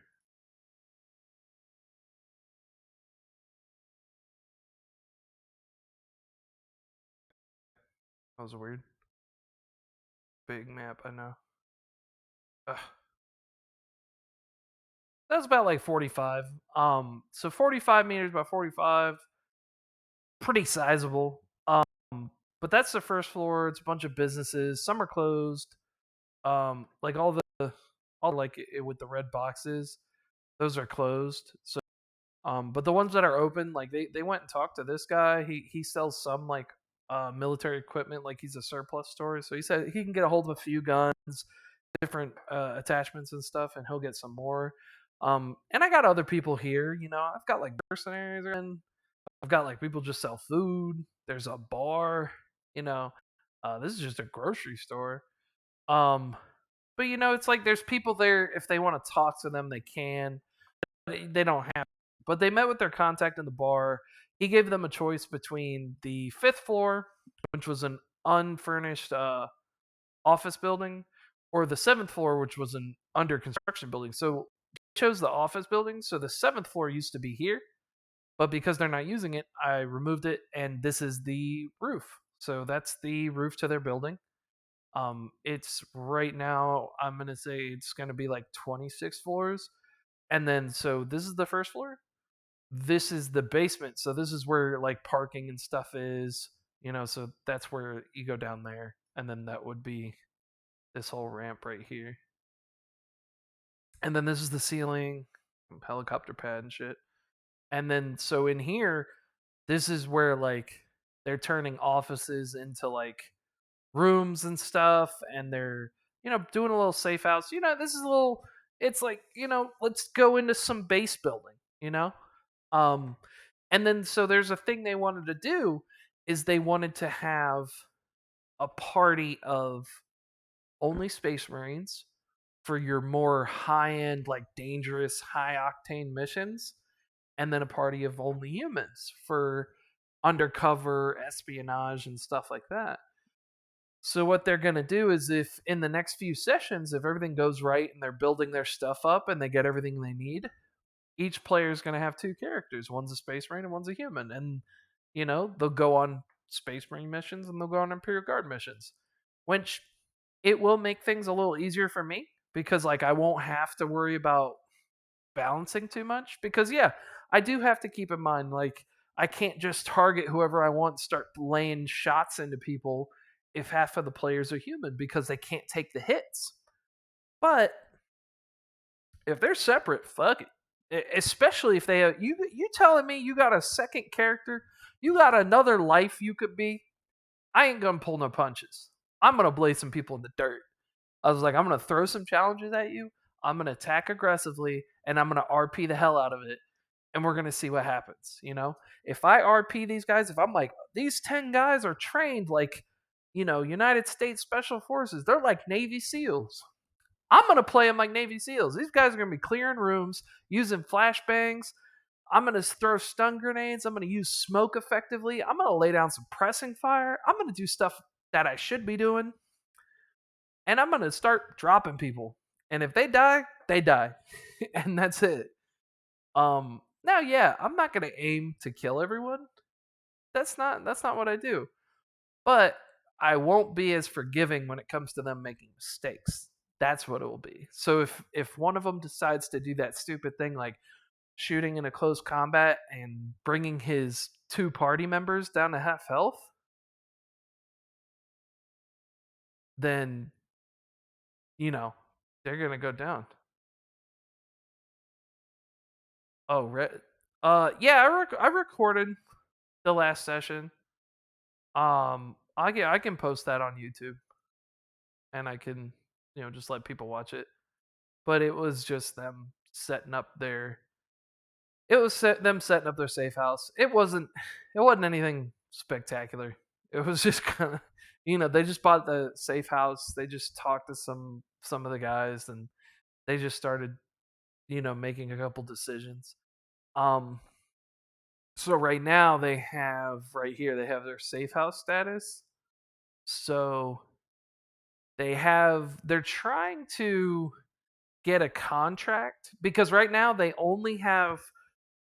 So right now they're posing as a mercenary group, which is how they got into the guy in Planet, is that a smuggler gave them paperwork and stuff to be like, you're, a class 3 mercenary group, which means you can have heavy equipment and stuff like that. They only have a permission to work on this planet for a week, which means they have to get a contract if they want to stay here. Or they have to fake the paperwork and, because, there's multiple ways they could do it. They could break into a place and make the papers themselves. They could bribe. They could get someone to make forgeries. There's a shit ton of ways they could do it. They went and talked to a couple companies. So right now, these companies gave them 2 jobs each. They're like, if you do these, we'll sit down with you and we'll do an evaluation and see if we want to hire you and put you on a contract. Now they're going to get paid for these missions because why would you're not going to not get paid for doing this work. So the one, which is an aviations company, they want 5 guys to basically guard a building in the city for 35,000 credits. And then they want the blueprints for another company's new model of an airplane stolen, and they're going to give them 200,000. So they don't give them any specifics. They're just like, steal it, because they're going to evaluate them. Oh, sorry. Obviously, if you can steal it without anyone noticing, they'll be like, okay, great, you're hired. That's going to look better. If you go in there guns blazing, shoot up the place, steal the blueprints, and it doesn't track back to the company, I mean, they still might hire you because it's like, you know what? That's loud, it's messy, but no one thought it was us. So, cool. The other company, they're like, we need you to investigate a facility of ours that's out in the desert. Just stopped doing its weekly reports. And they're offering 45,000. And then the other one they needed is they want a head of another company eliminated. And so it's like the same thing. It's like if you do it without any trouble, cool. But they're gonna talk to you after you do these missions, and it's like the better you do, the better chance you have of getting your contract. But in the meantime, they want to do all 4 of them and get the money, and whether or not they get a contract for both, they don't care. They want at least the money. Because right now they have 305K. Everybody has a K on them, so they have 1,000 credits on them, and that's for the NPCs too. It's like in an RP sense, you keep in mind, it's like, dude, why you wouldn't keep all the money from your NPCs if they need to go get something to eat, if they need to do this, they need to do that, they're gonna do it. So it's like I gave 1,000 credits to everybody, even the NPCs, except the Ogren, because he's the only one. He's not gonna do his own shit.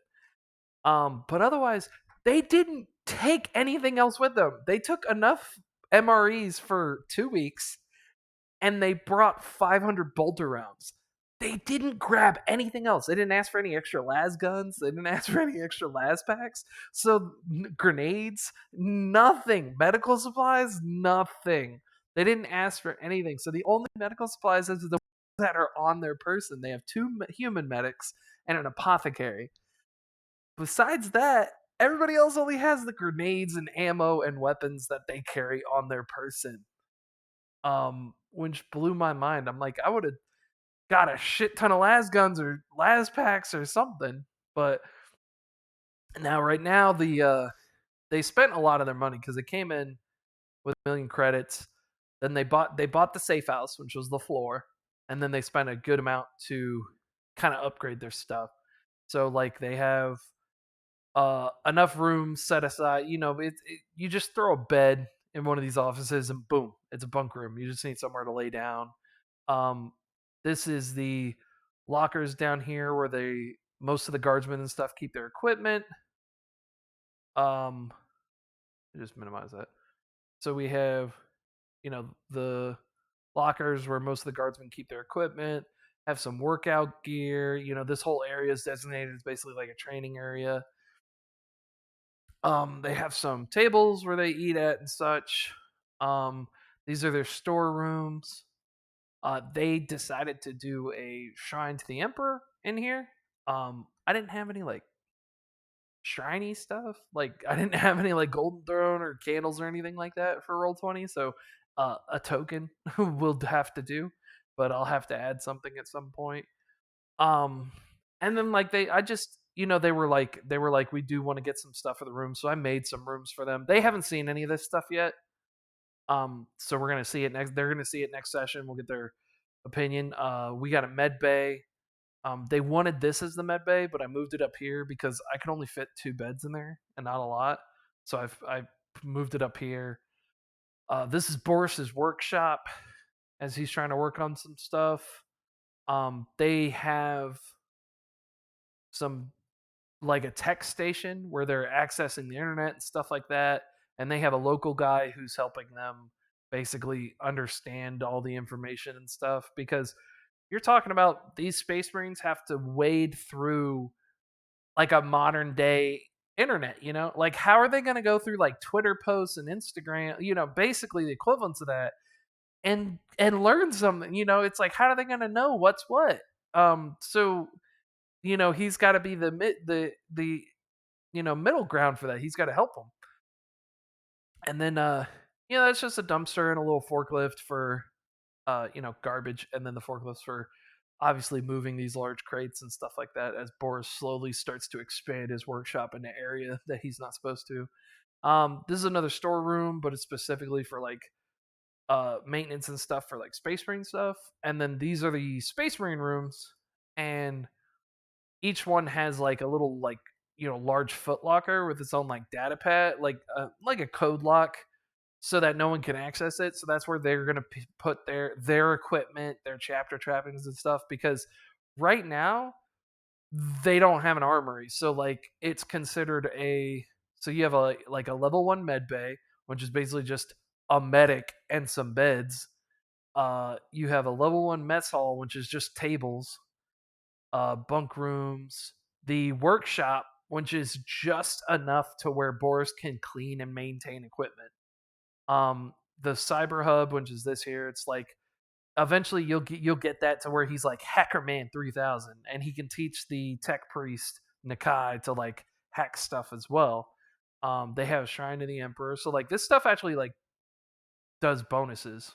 Um, so like the med bay, if you're inside the med bay, you get a bonus for healing inside the safe house. So you'll get a +10 to your Medicaid test when you're healing people inside the med bay. Um, which actually it just covers the safe house, so this whole floor. The Shrine to the Emperor, you'll get a +5 to your willpower for the rest of the day if you spend at least an hour in there praying. It's not a lot, but it's nice. It's something that you can do. Um, Now some of this stuff just doesn't do shit because they just don't have it high enough. Like if they didn't have Boris's workshop where he could do cleanup and like maintenance on their weapons and stuff, I would say that like at the chance for their weapons to jam would slowly begin to increase over time. Like the more and more they used them, but they immediately were like, we'll pay the credits to get them a workshop, and I was like, okay. Um, defenses right now they have like the servitors. Because Nakai has two servitors, they'll walk around and patrol, and they also have like NPCs when they're not doing anything, they'll stand guard. And then they have the level one armory, which is basically like everybody's in charge of their own gear. So there's lockers, they have their own like trunks and stuff in some of their rooms, and then you have the Space Marines have their own like little lockers and stuff like that. So it's like it's not anything crazy. Oh yeah, I mean sometimes it's like I do want to say a lot of thought goes into it, but sometimes it's just like I'm just like, ooh, that sounds like a cool idea. Like sometimes I'll think of something and yeah, I'll start putting work into it. Sometimes I'll read something and I'll be like, oh, that would be great for this campaign. As far as the safe house like base building, that was like an XCOM thing. You know, I I was like, I love XCOM. I love the base building. I loved that shit so much, and I was like, what if they could do that? I'm like, give them a little control. Like, hey, let them build their own space and then let me fuck it up at some like that's gotta be right. Like they're gonna draw the attention at them at some point, right? Like it's gotta happen. They they're the players. They're gonna fuck something up at some point. Someone's gonna bring a heavy bolter somewhere at some point, and they're gonna fuck some stuff up. And then it's on like Donkey Kong. So but who knows? But it was an XCOM thing. I was like, I love base building in XCOM. I thought it was so cool. And then there's been some like base building and stuff like that in other games. Skyrim let you design your own home. GTA let you kind of kit out your places. And I'm like, you know what? Maybe if I made a dumbed down version, maybe my players would like that. And some seem to like it. I just make sure it's not gonna take up a lot of time. It's like, we gotta keep moving, gotta keep going to those missions and stuff like that. Can't wait for the surprise raid. I guess that's totally up to them and stuff, man. You know? Cause it's like, okay, they could fuck up and maybe it's just the local police, which they're not tough. They're local PDF forces. They're like whatever. But I mean, if they get the eye of like the guy in military, like Lord, if anybody finds out that these guys are Imperials, I mean, they're gonna have a hammer coming down on them, which that would be interesting. Uh, because yeah, this place isn't built the best. There's only so like these are actually the elevators. So right here. So this is the same for every single floor. You have two stairwells right here and right here. And then these are the elevators. So right now, I have the elevators sitting on the first floor, and I don't have them on their floor because I'm like, most of them would probably like use the stairs, and it's only 5 floors and stuff, but they would probably use the elevators when they're unloading large boxes and stuff. But yeah, there's only those 4 exits: stairwell, 4 elevators. So it's like, if someone comes in and gains control of this main hallway, and then obviously you'd have gained control of that. But that's it. They have the exits. So your choice would be either you got to fight through them, or you got to find a way how to jump 5 floors down. Which, yeah, a couple of the Space Marines have jump packs, and you know, I mean, 5 floors. That's about 50 meters, so that's about five d10 damage, ignoring toughness and armor. It's survivable, uh, even for a human, because I could roll like shit, but the odds are, here. Let me see here, just 5d10. I rolled 33 damage. None of them can survive 33 damage, ignoring tough armor and toughness. So you know that'd suck, and they'd be dead. But you know, I'm that's the point of like, upgrading defenses is that like, okay, level 2 defenses, maybe block off one of these hallways with some barricades or something like that, or level 3 defenses, maybe there's a zip line to another building and shit like that, or something like that. There's a lot of different options, and it'll grow and build from there. I mean, I already have a few options that I'm going to show them here. So a hollow trainer, so that's what this thing is that they're gonna like get someone to repair it for like maybe 5,000 credits, and it's gonna make like these little hologram projections that they can practice on to like help with their weapon skill and strength and stuff. The quick reaction armor pods, that's this thing right here. So if they pay for the materials and to Boris, he's gonna make these pods that can assist in putting a space marine in their power armor. So instead of it taking an hour to put your power armor on and requiring 3 or 4 people to help you, it'll take like, you know, 20 minutes, and you only have to get in there by yourself. Which, I mean, it's like 20 minutes. Oh, that's a long time. It's like, yeah, not a long time when you compare it to like what it would have to be before. Like Nakai, Boris, and 2 other people would have to help each one get into that shit, and there'd be a whole thing. The war room would just be like, an area where they would have like hologram projections of like maps and stuff. They could bring it up and talk, and it'd make conversations and stuff a lot easier. And maybe it'd be a room that they specifically have, like they've swept it for bugs and stuff, so they know that it's like, okay, we can talk here and it's not a big deal. The Merc contract is what will become available like after they get their Merc contract. So the Merc contract is basically uh they can start the option of basically trying to acquire another mercenary contract like they're doing now, or they can open a contract and try to hire a mercenary company.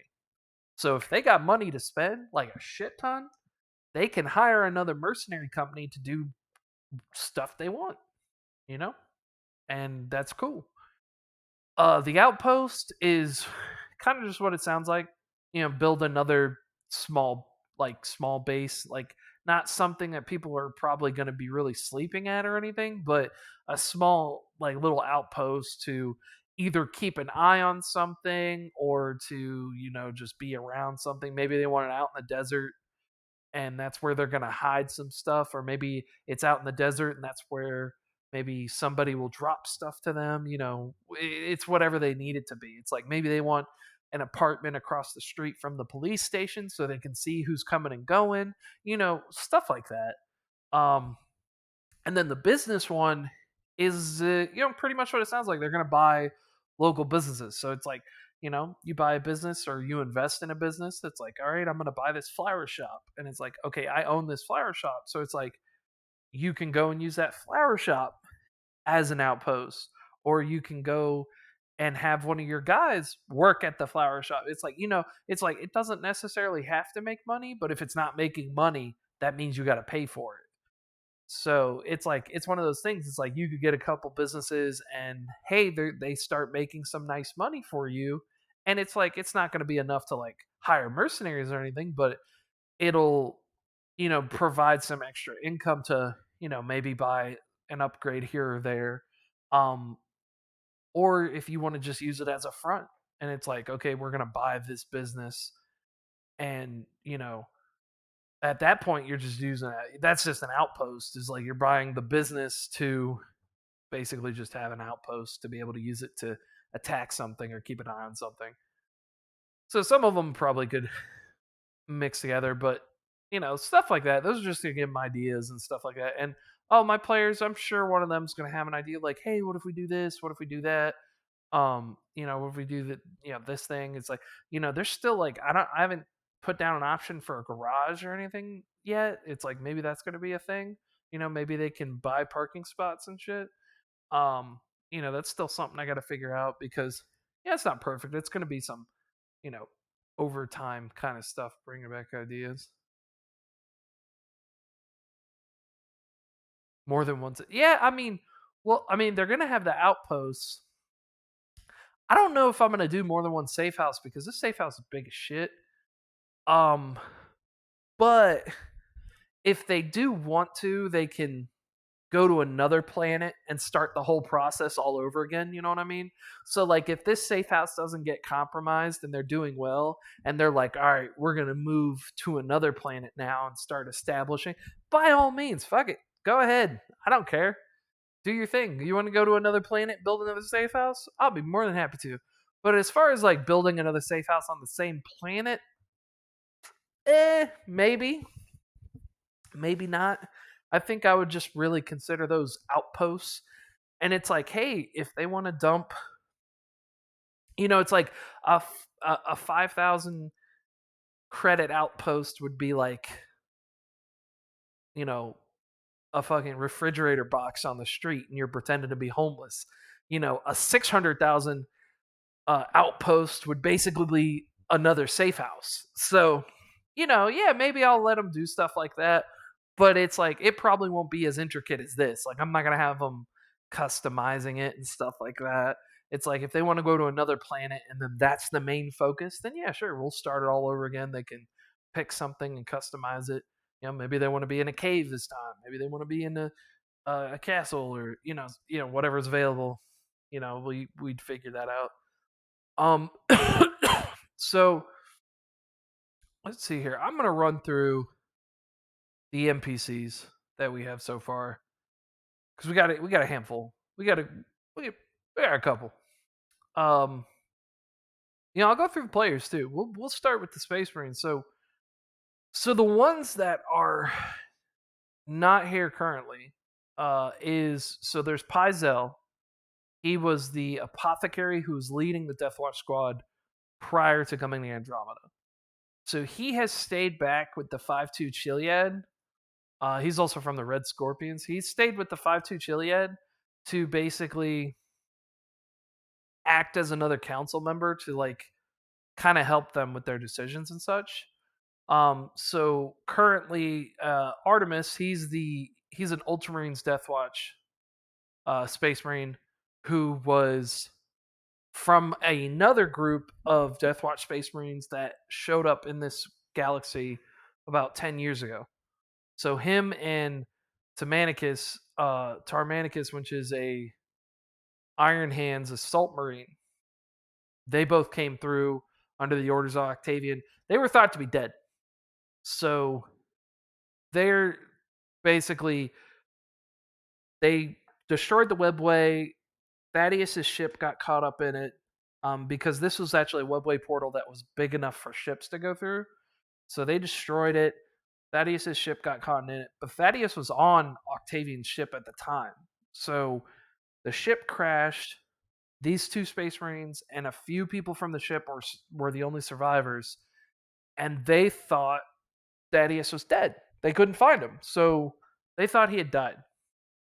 Well, they found the equipment on Thaddeus's ship to be able to clone him, and it was equipment that was based on like the Krieger stuff because apparently the Kriegers also clone people. So they decided to clone Thaddeus so that they had his mind at their disposal to kind of help them. So there's this like, he's not much younger. He's like in his 30s. Thaddeus is like currently in his like, late 40s, like 45, 47. So he's like 32. And he's now helping them. So when, of course, when the party meets them, they're like, there's a fucking younger Thaddeus. What's up with that? And they tell him like, oh, we cloned him because he died, blah blah. And they're like, he's not dead. And then they're like, oh shit. And then the clone, he was like, I've accepted my purpose and stuff. He knows that I know that I'm gonna be terminated once we go back, whether Thaddeus was alive or not. And they're like, all right, I mean that's fine. So those are them, and that's what's going on with the. I hit a button. The 5-2 right now. So Epsilon, the Space Marine designation. So we obviously have Boris, our Black Templar Tech Marine. Man who loves to blow shit up. He's the epitome of what a combat engineer was. He wanted to specifically. He's like, I want there to be a designated group in the chapter of the Black Templar, a combat engineer group that is specifically designed to blow up obstacles and take out enemy locations with precise demolitions. And of course, the Templar were like, "No, shut up. We don't need that." And they sent him over to the Death Watch, and he continues to do his work as best as he can with melt the bomb, crack grenade, or otherwise. We also have Brother Octavius. So that's our Devastator. That's our Iron Hands Devastator. That's the big meanie with all the shrapnel rounds and stuff. Um, so his whole backstory. So he was just a tribal inhabitant on Medusa, and you know he was considered like a weak, like just like little tard boy. Maybe not a tard boy. Maybe not that far. But he was just a weird, like he's just a weak kid. And so he had apparently a clubbed hand, like just just a meat tenderizer instead of like an actual working hand. Um, and apparently, uh, he was just basically expelled from the tribe, and his he just was dealing with his weakness, and he just was just felt inadequate and was branded a loser and felt like he wasn't going to be anything. And then as it continued on, he's just similar to like that mutated guy from 300. It's almost like resenting and everything like that and all pissed off. uh and he basically you know, deals with the nothingness and on Medusa, and comes to terms with his physical body and stuff, and starts to gain his reflexes and stuff. Um, I think it was like, let me see here, because I think at some point he gets mauled by a bear. Did manage to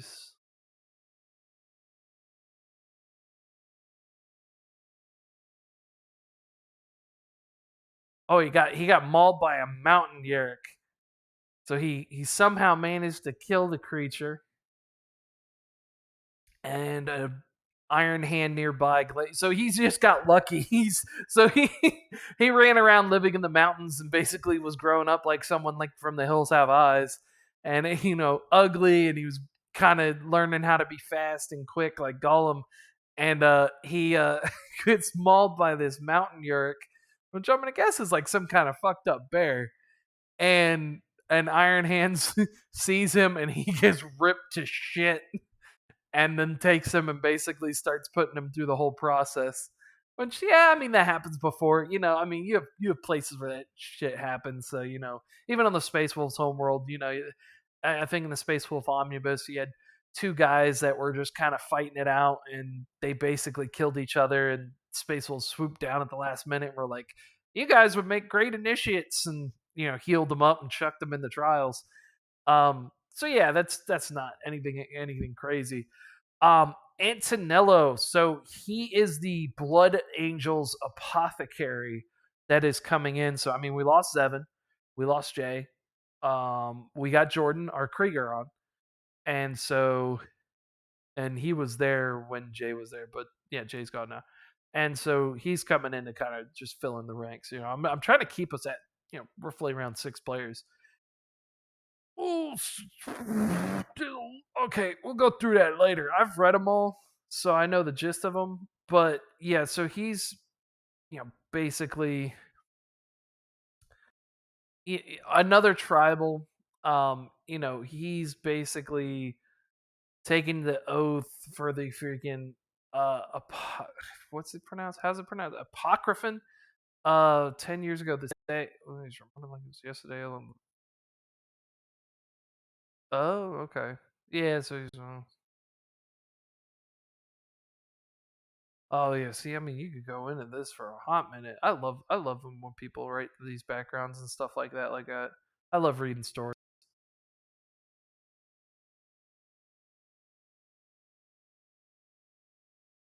Yeah, so there's a okay, so yeah, so he's pretty classic. Like, Blood Angels is like, I came up from nothing, fought orcs, freaking owned them. Uh Oh, okay. So and then okay, so he even wrote into here explaining the notable like backgrounds and stuff of his armor because you can select like backgrounds for the armor to be like, war torn or there's specifically one where it's like stained in blood. So that's his there, which yeah, good on him. He picked a really good picture. Good for him, man. So and then yep, then we have Dane. So yeah, another pretty straightforward one. He's recruited in. Was the very oh yeah he had to change the crusade and stuff that he was on. So I told that because like there's a specific time period this takes place. So it takes place 10 years prior to the fall of Cadia, and it was funny because the Zevin the librarian, the salamander, and Dane the Black Templar, they kept wanting to pick a crusade that hadn't happened yet, and I don't think that's happened yet, man. And he what? And they both had to go check, and I'm like, I guess y'all will end up there. Like I was like, it's the 10 years prior to the fall of Acadia.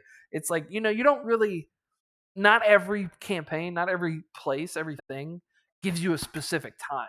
You know, some do. Some like they're like, oh, this is the you know 39th millennium and this date and blah blah blah. It's like mine, I'm like it's so easy to be just like 10 years prior to the fall of Acadia, and it's like you could Google, boom, fall of Acadia happens there. It's like, yeah, this is 10 years prior to that. So actually we're probably that was the start of the campaign. Oof, got the hiccups now we're probably like 9 years away. It's probably been a year in game, uh or close to it, probably at least 10 months.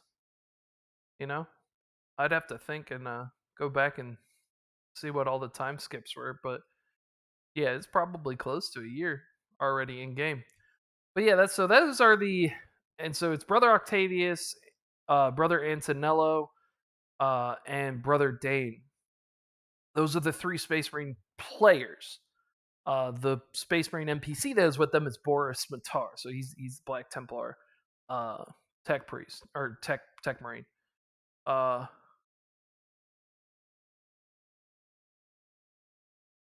what happened? What?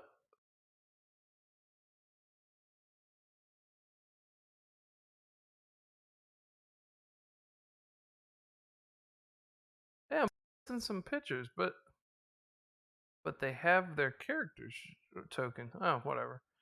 I'll fix it later. But so we have Sergeant Marcus. He's been an NPC that's been with them since the very beginning. He was promoted to sergeant after the death of Sergeant Matthias. We have a Corporal Ordo. He's another. So Marcus and Ordo are NPCs that are from prior campaigns. So this whole campaign, it's all one linear storyline. I have. It's been like 10 years ago. I was like, it's been I was watching stuff for a couple years, and I'm like, I got tired of not finishing games. I'm like nothing. We don't ever run into a conclusion, and there's never a story ending. It just fizzles out. People get busy. Stuff happens, and it's like I understand it, but it's still frustrating. So I was like, fuck this. I'm gonna have one large campaign, and it'll keep going, and it'll keep going, and it doesn't matter who or what's where, but the players and the characters and the NPCs will keep going. So now I have a story, and it's like I'm reaching the point where it's like I kind of want it to come to a close. It's like it's been 10 years. I've watched a lot of players die. I've watched a lot of characters die. I've watched a lot of NPCs die, and it's nice for me to know this stuff. But it's like I never wrote anything down. I never recorded anything. I just had character sheets, and I just had NPCs, and I just kept them going. And it's like I kind of want a conclusion. It's like I want Cadia to fall. I want there to be this conclusion, and I want to bring the story to a close. So it's like Octavian. I released a lot of information about him that I never have done in a campaign yet, and I'm starting to bring everything to its kind of like final loops. Now, granted, I don't know when the hell that's gonna be, because it's like I've been feeling this way for like a year and a half. So, and this campaign right now is we started in August, so we're already 6 months in. So I don't know when it's gonna stop, but I know I'm getting there. I feel that it's like we're 9 years until the fall of Acadia, and I feel like that's I feel like that's the countdown. And if this is the if this is the transaction, if it's a year in game is equal to 6 months out of game, then well, I got about 4.5 more years, man. So, but otherwise, I might kick it up. We'll see. But in the media, Magnus Ordo, yeah, his stuff isn't written there. He's straightforward. None of his stuff's gonna be on there. But he was uh the first party for this campaign. They they had picked up this. They were fighting Tyranids on and this EF guy. Everybody shot this Carnifex. They killed everything. There's just a Carnifex left, and the Carnifex is going to kill like at least two of them before it goes down, and they know this. So they all take turns. They're like, but we all get, if we all lay into it, it'll die. That's what they're all thinking. So they're shooting one by one, one by one, one by one. And we get down the last guy he shoots. Doesn't do enough. This thing has like 4 wounds left. And he's like, that's it. We're going to lose at least, we're going to lose half the squad. There's 4 of us. We're going to lose 2 of you. And this PDF soldier that was with him takes a crack grenade and throws it. I roll 1. I smacked that thing right in the head. I'm like, I rolled D100. I rolled a 1.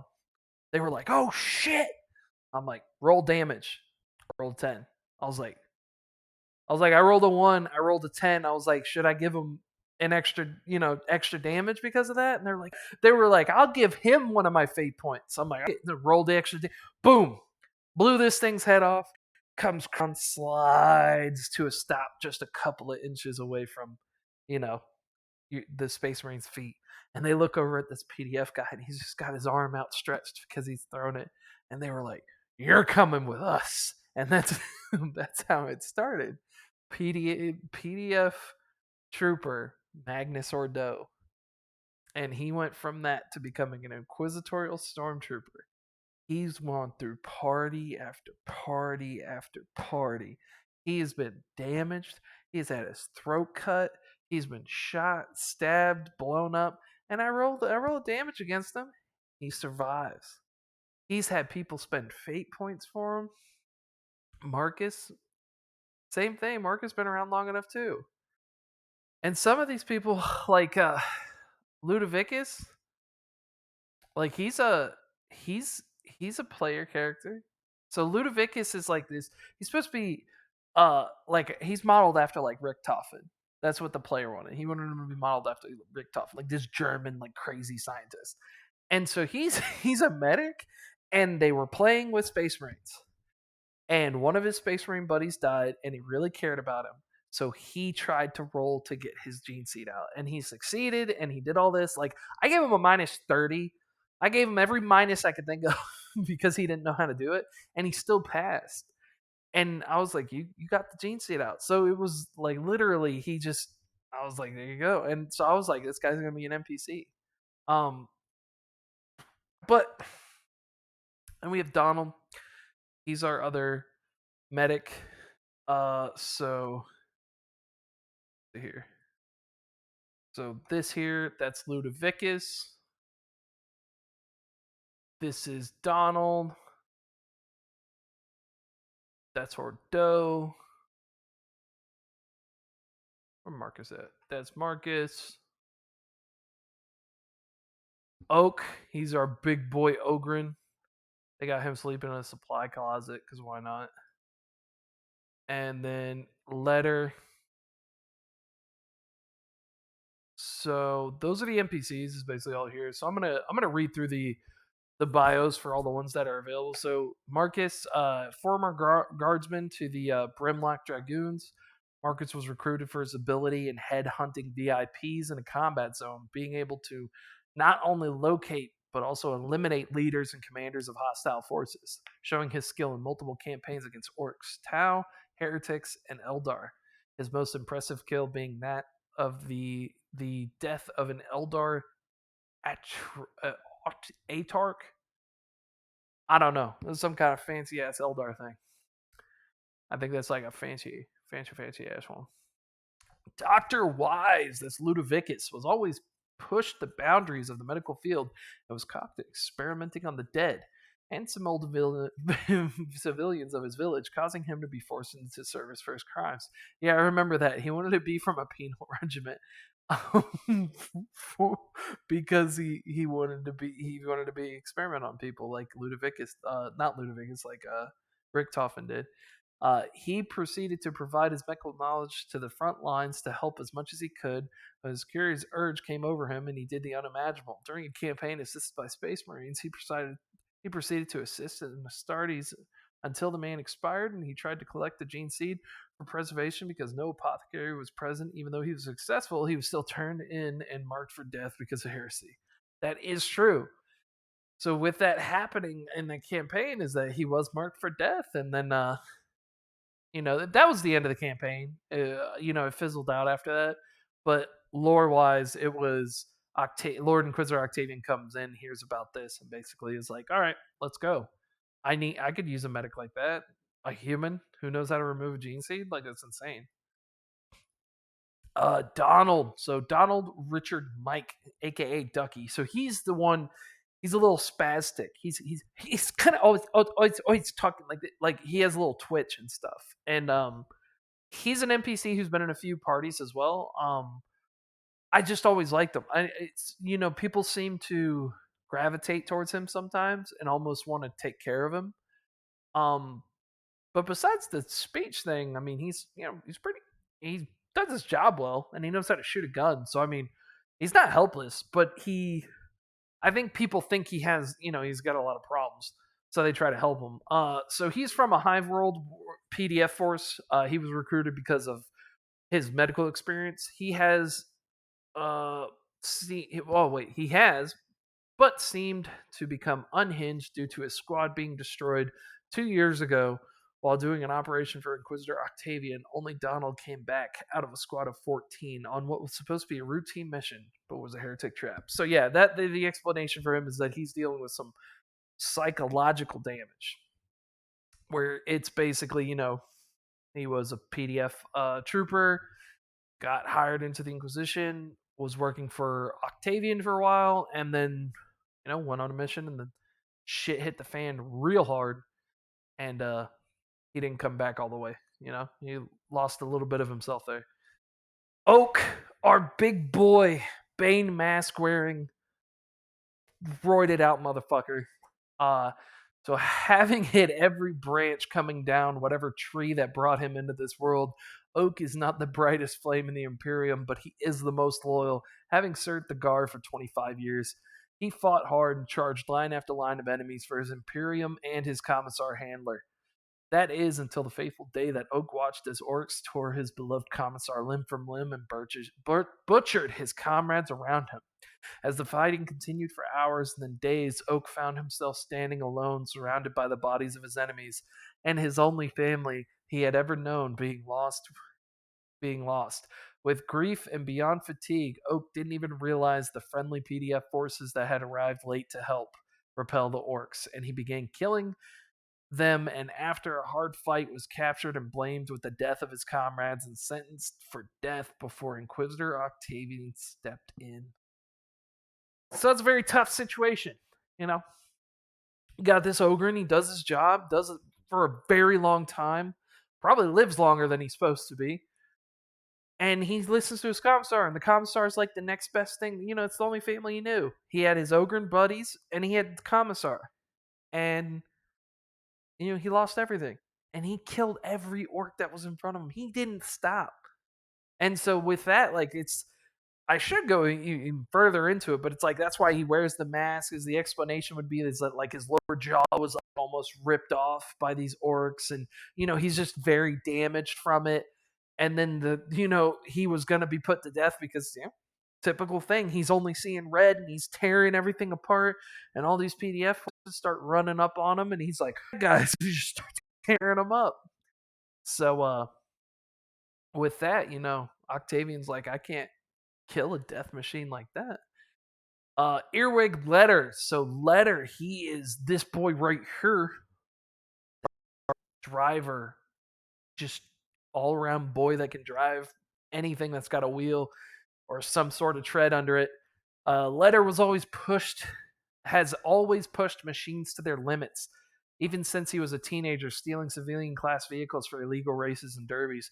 He was drafted into the Guard and proceeded to put his skills to work, stealing and driving anything and flying anything that he could find. Being as good as a pilot as driver, later showed that the need to get a vehicle overcome him. No, wait, what? Showed the need to overcome. I don't know what the hell. I don't know how to stuff good, or yeah, I don't know. Maybe am I dyslexic? Driver later showed that the need to get a vehicle overcame him. I'm gonna guess is what it's supposed to say. Him on one particular campaign when he abandoned his post with his regiment to steal a Tau gunship and proceeded to devastate the enemy lines and completely undermine their logistics route on planet. Showing a flaw in Tau tech that they cannot use that Letter unmolested guns on the Tau scum. With Letter getting shot down, eventually he was recovered by friendlies and turned over to the Order Xenos for process and death for his use of Xenos text till the Inquisitor Octavian stepped in. Woo! Now that one's a bit that it's a nice background for him and stuff. Don't know how plausible it is. I don't know actually if there is a detection or like an anti-lock on and stuff for Tau friendly units. Like I don't know if that's an actual thing. If there is, I feel like it would probably only take a few minutes or 30 seconds or something for them to fix that, as opposed to 6 hours. And yeah, Octavian having enough pull to get him, maybe. But I also wouldn't put it past Octavian to just grab someone and put in his cell as a placeholder for his execution and take him because he's done that before. So, you know, is what it is. Then we have Magos Xenologus Nikai 15. So this is our human tech priest. He is got his whole thing. So yeah, he's from the Xenologus. Uh, I'm not a huge. I don't know a lot about the Martians and all the tech priests and stuff like that. So it's like I'm sure I've got to look and read a lot of this stuff because yeah, he's basically initiated as a full-fledged Magos by Prime.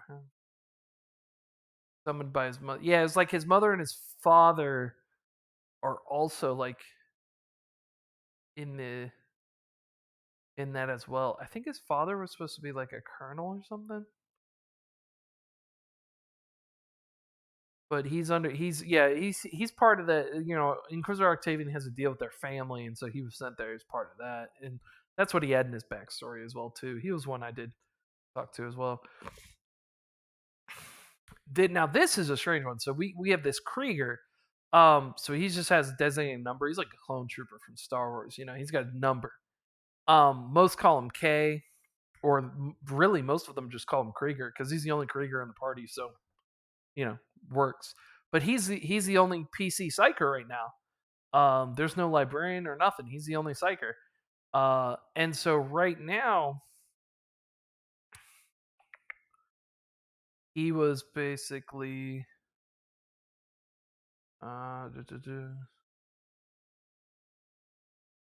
yeah, so he is actually he was basically like he has psychic abilities. He was made on the Krieger planet, and he's serving, and he thinks because of his distinguished service record, Inquisitor Octavian pulled him, but he's actually eventually he's gonna find out about this, is that he actually is part of a request. Like Inquisitor Octavian did some favors and exchanged some stuff to have the Krieger specifically make a squad of Kriegers for Octavian, for Octavian's forces, and he wanted a whole Krieger squad of Psychers.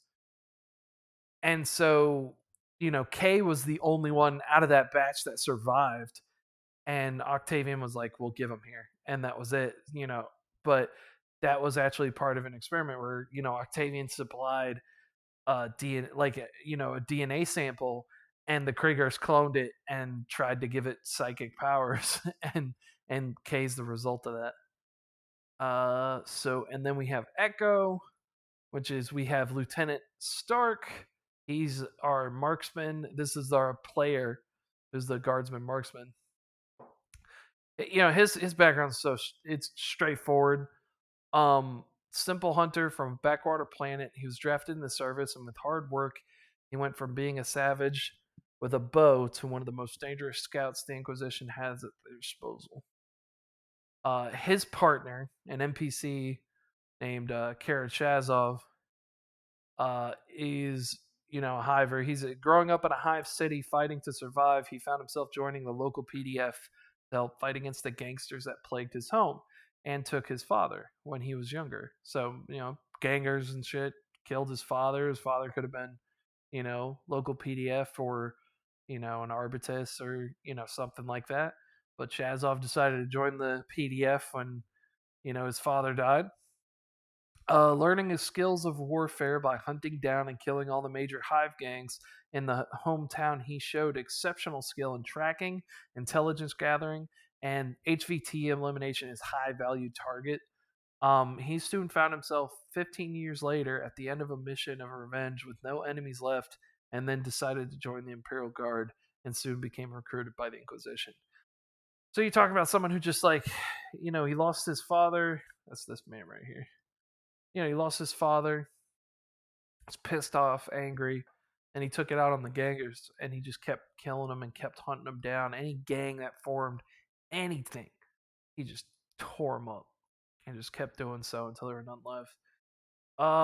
So after that, so we just have our contacts. So these are the Geno 52 Chiliad people that were sent undercover to assist the party.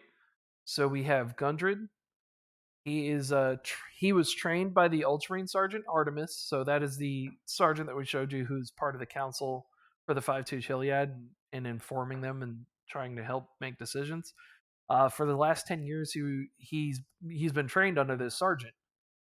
He was a former veteran of the elite unit in the 5-2, known as the Nightmare Elites. So these are the individuals that they train up, and they train under the Space Marines, and learn from doctrines from the Night Lord, that they have to, you know, they learn their tactics and stuff, and they get trained by them, and then they wear human power armor. So they're just kind of like it's the closest thing to a Space Marine we got, is like essentially what it is. Um, he was ordered a year ago to make contact with the forward agent Hartman and begin gathering forces loyal to the Imperium, and begin to gather intel and undermine the local government and be ready to strike when invasion begins. So he's been sent here to literally just be a forward operator and get ready to, you know, he's like the Gene Stealer of the Imperium. He's like, go embed yourself and get ready to open the gates.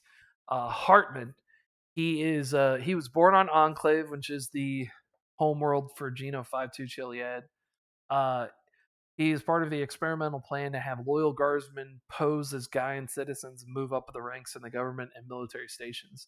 After living in Gaian territory and serving in the Gaian LDF for 10 years before being discharged for striking a superior officer, he served 5 years on the Forge, which is a penal colony near the center of the galaxy, and then spent 3 years remaking contacts to the Enclave and reestablishing a cover. We have a gentleman named Feedback. He is not 5-2 Chiliad. So those two people were the only ones that are technically still Imperials. These are non-Imperials. So feedback. That's not his name. That's just his call sign. He doesn't give anyone his real name. He's a veteran of the Gaian Orbital Marines. He went AWOL after learning the death of his family on the planet Cullum after a raid by the Ruby Reaper Syndicate. After being denied permission to track the culprits down, he left, becoming a merc to gain the money, intel, and support he needs to get the people who destroyed what mattered most. So basically, he's kind of like on the lines of Dane. He's got a revenge thing against the Ruby Syndicate, and that's it. They killed something important to him, and he wants to find the people responsible and kill them. Um, Lanrick, he served time with Hartman on the Forge for cyber crimes. Um, it doesn't go any more detail than that because only him and Hartman know. So you would just have to talk to them and figure it out. But he's basically just a techie guy who, Hartman knew him on the Forge, and then I guess when they both got out, they were fine working together. Um, and we have Terrence. So he's like a lizard thing. He hasn't talked much, so he's a cold-blooded guy with a mind for fixing anything that has moving parts. Not a big talker, but is loyal to the core, working for the past 10 years in exchange for a place to sleep and food to eat. Rumors are he used to be a lead mechanic for the power suits of the Gaian military, but that's still unconfirmed. So there you go. So he's been working alongside with like Hartman and the Geno 5-2 Chiliad for like 10 years in exchange for food and a place to sleep. Um, and that's it. He's just nothing more, nothing less. And they don't know where it came from, but probably how rumors start. That some would probably be like, yeah, he probably fixed giant robots and shit like that. It's like maybe. Um, then with that we have. Oh yeah, that was the unknown man. They ran into a gentleman who had a lot of knowledge and would barter with them for knowledge, but they don't know anything about him. He was basically trying to give them webway locations if they did him favors. Let's see here. Is it under? Where is it? There was. Here we go. Guy and forces, because I can get these out of the way. So, local defense forces. So that's like their version of the PDF. So the main troops of the local defense forces, or the LDF, are made up of locals from each planet, either drafted or volunteered, and they're transferred around the many Gaian controlled planets to maintain the peace and guarantee safety for its citizens. Um, then you have like your LDF, which it's local defense forces, but this is the riot unit. So it's like the main troops of the LDF forces are made up of local blah blah blah blah blah. So it's the same thing, but the riot units just obviously for riots. Peacekeepers are the local law enforcement, and first responders are in Gaian worlds looking to use words before violence. So they're cops. That's it. They have like stun batons and sidearms. They're not really going to be clacking at you. If they need like assault rifles and stuff like that, the local defense forces will be called. So it's like it kind of escalates. Gaian orbital marines. So these guys are on every one of their Gaian navy ships. It's the same way that our Marine Corps works now. They would be on embassies, they would be on like outward colony worlds, and they would be on every ship, and they'd have reaction forces that could show up to a planet pretty quickly. These guys actually wear power armor. So the quick reaction force of the Gaian navies. I don't know. That don't look right. Is that how you spell navies? That don't. Is that right? Navies? I don't know. I'm gonna leave it like that. But I don't know how to spell. They are a contingent of infantry that specialize in high orbit drops, zero G combat, boarding actions, and close quarter engagements. So I mean, they're basically like, the Marine Corps. They're just supposed to show up, Glack, and then that's it. If it's something where they've got to occupy a large area or something like that, they'll get the actual army forces. But um, with the go back here. Yeah, with that, yeah, man, I think of course there's a giant lizard man. He's not a giant lizard man, Rad. He's like maybe like 4 feet tall. Like he's not that big. He's like really lanky. But I think that's it, man. I think that's it. I think that's everything. I think it took almost 3 hours just to describe that shit. Holy crap. Um, but yeah, that's it. I'm gonna throw this up on YouTube. Thanks, Rad, for stopping by like you always do. I really appreciate it. No, no, not 7'6". He's like 4 foot. Yeah, he's not big.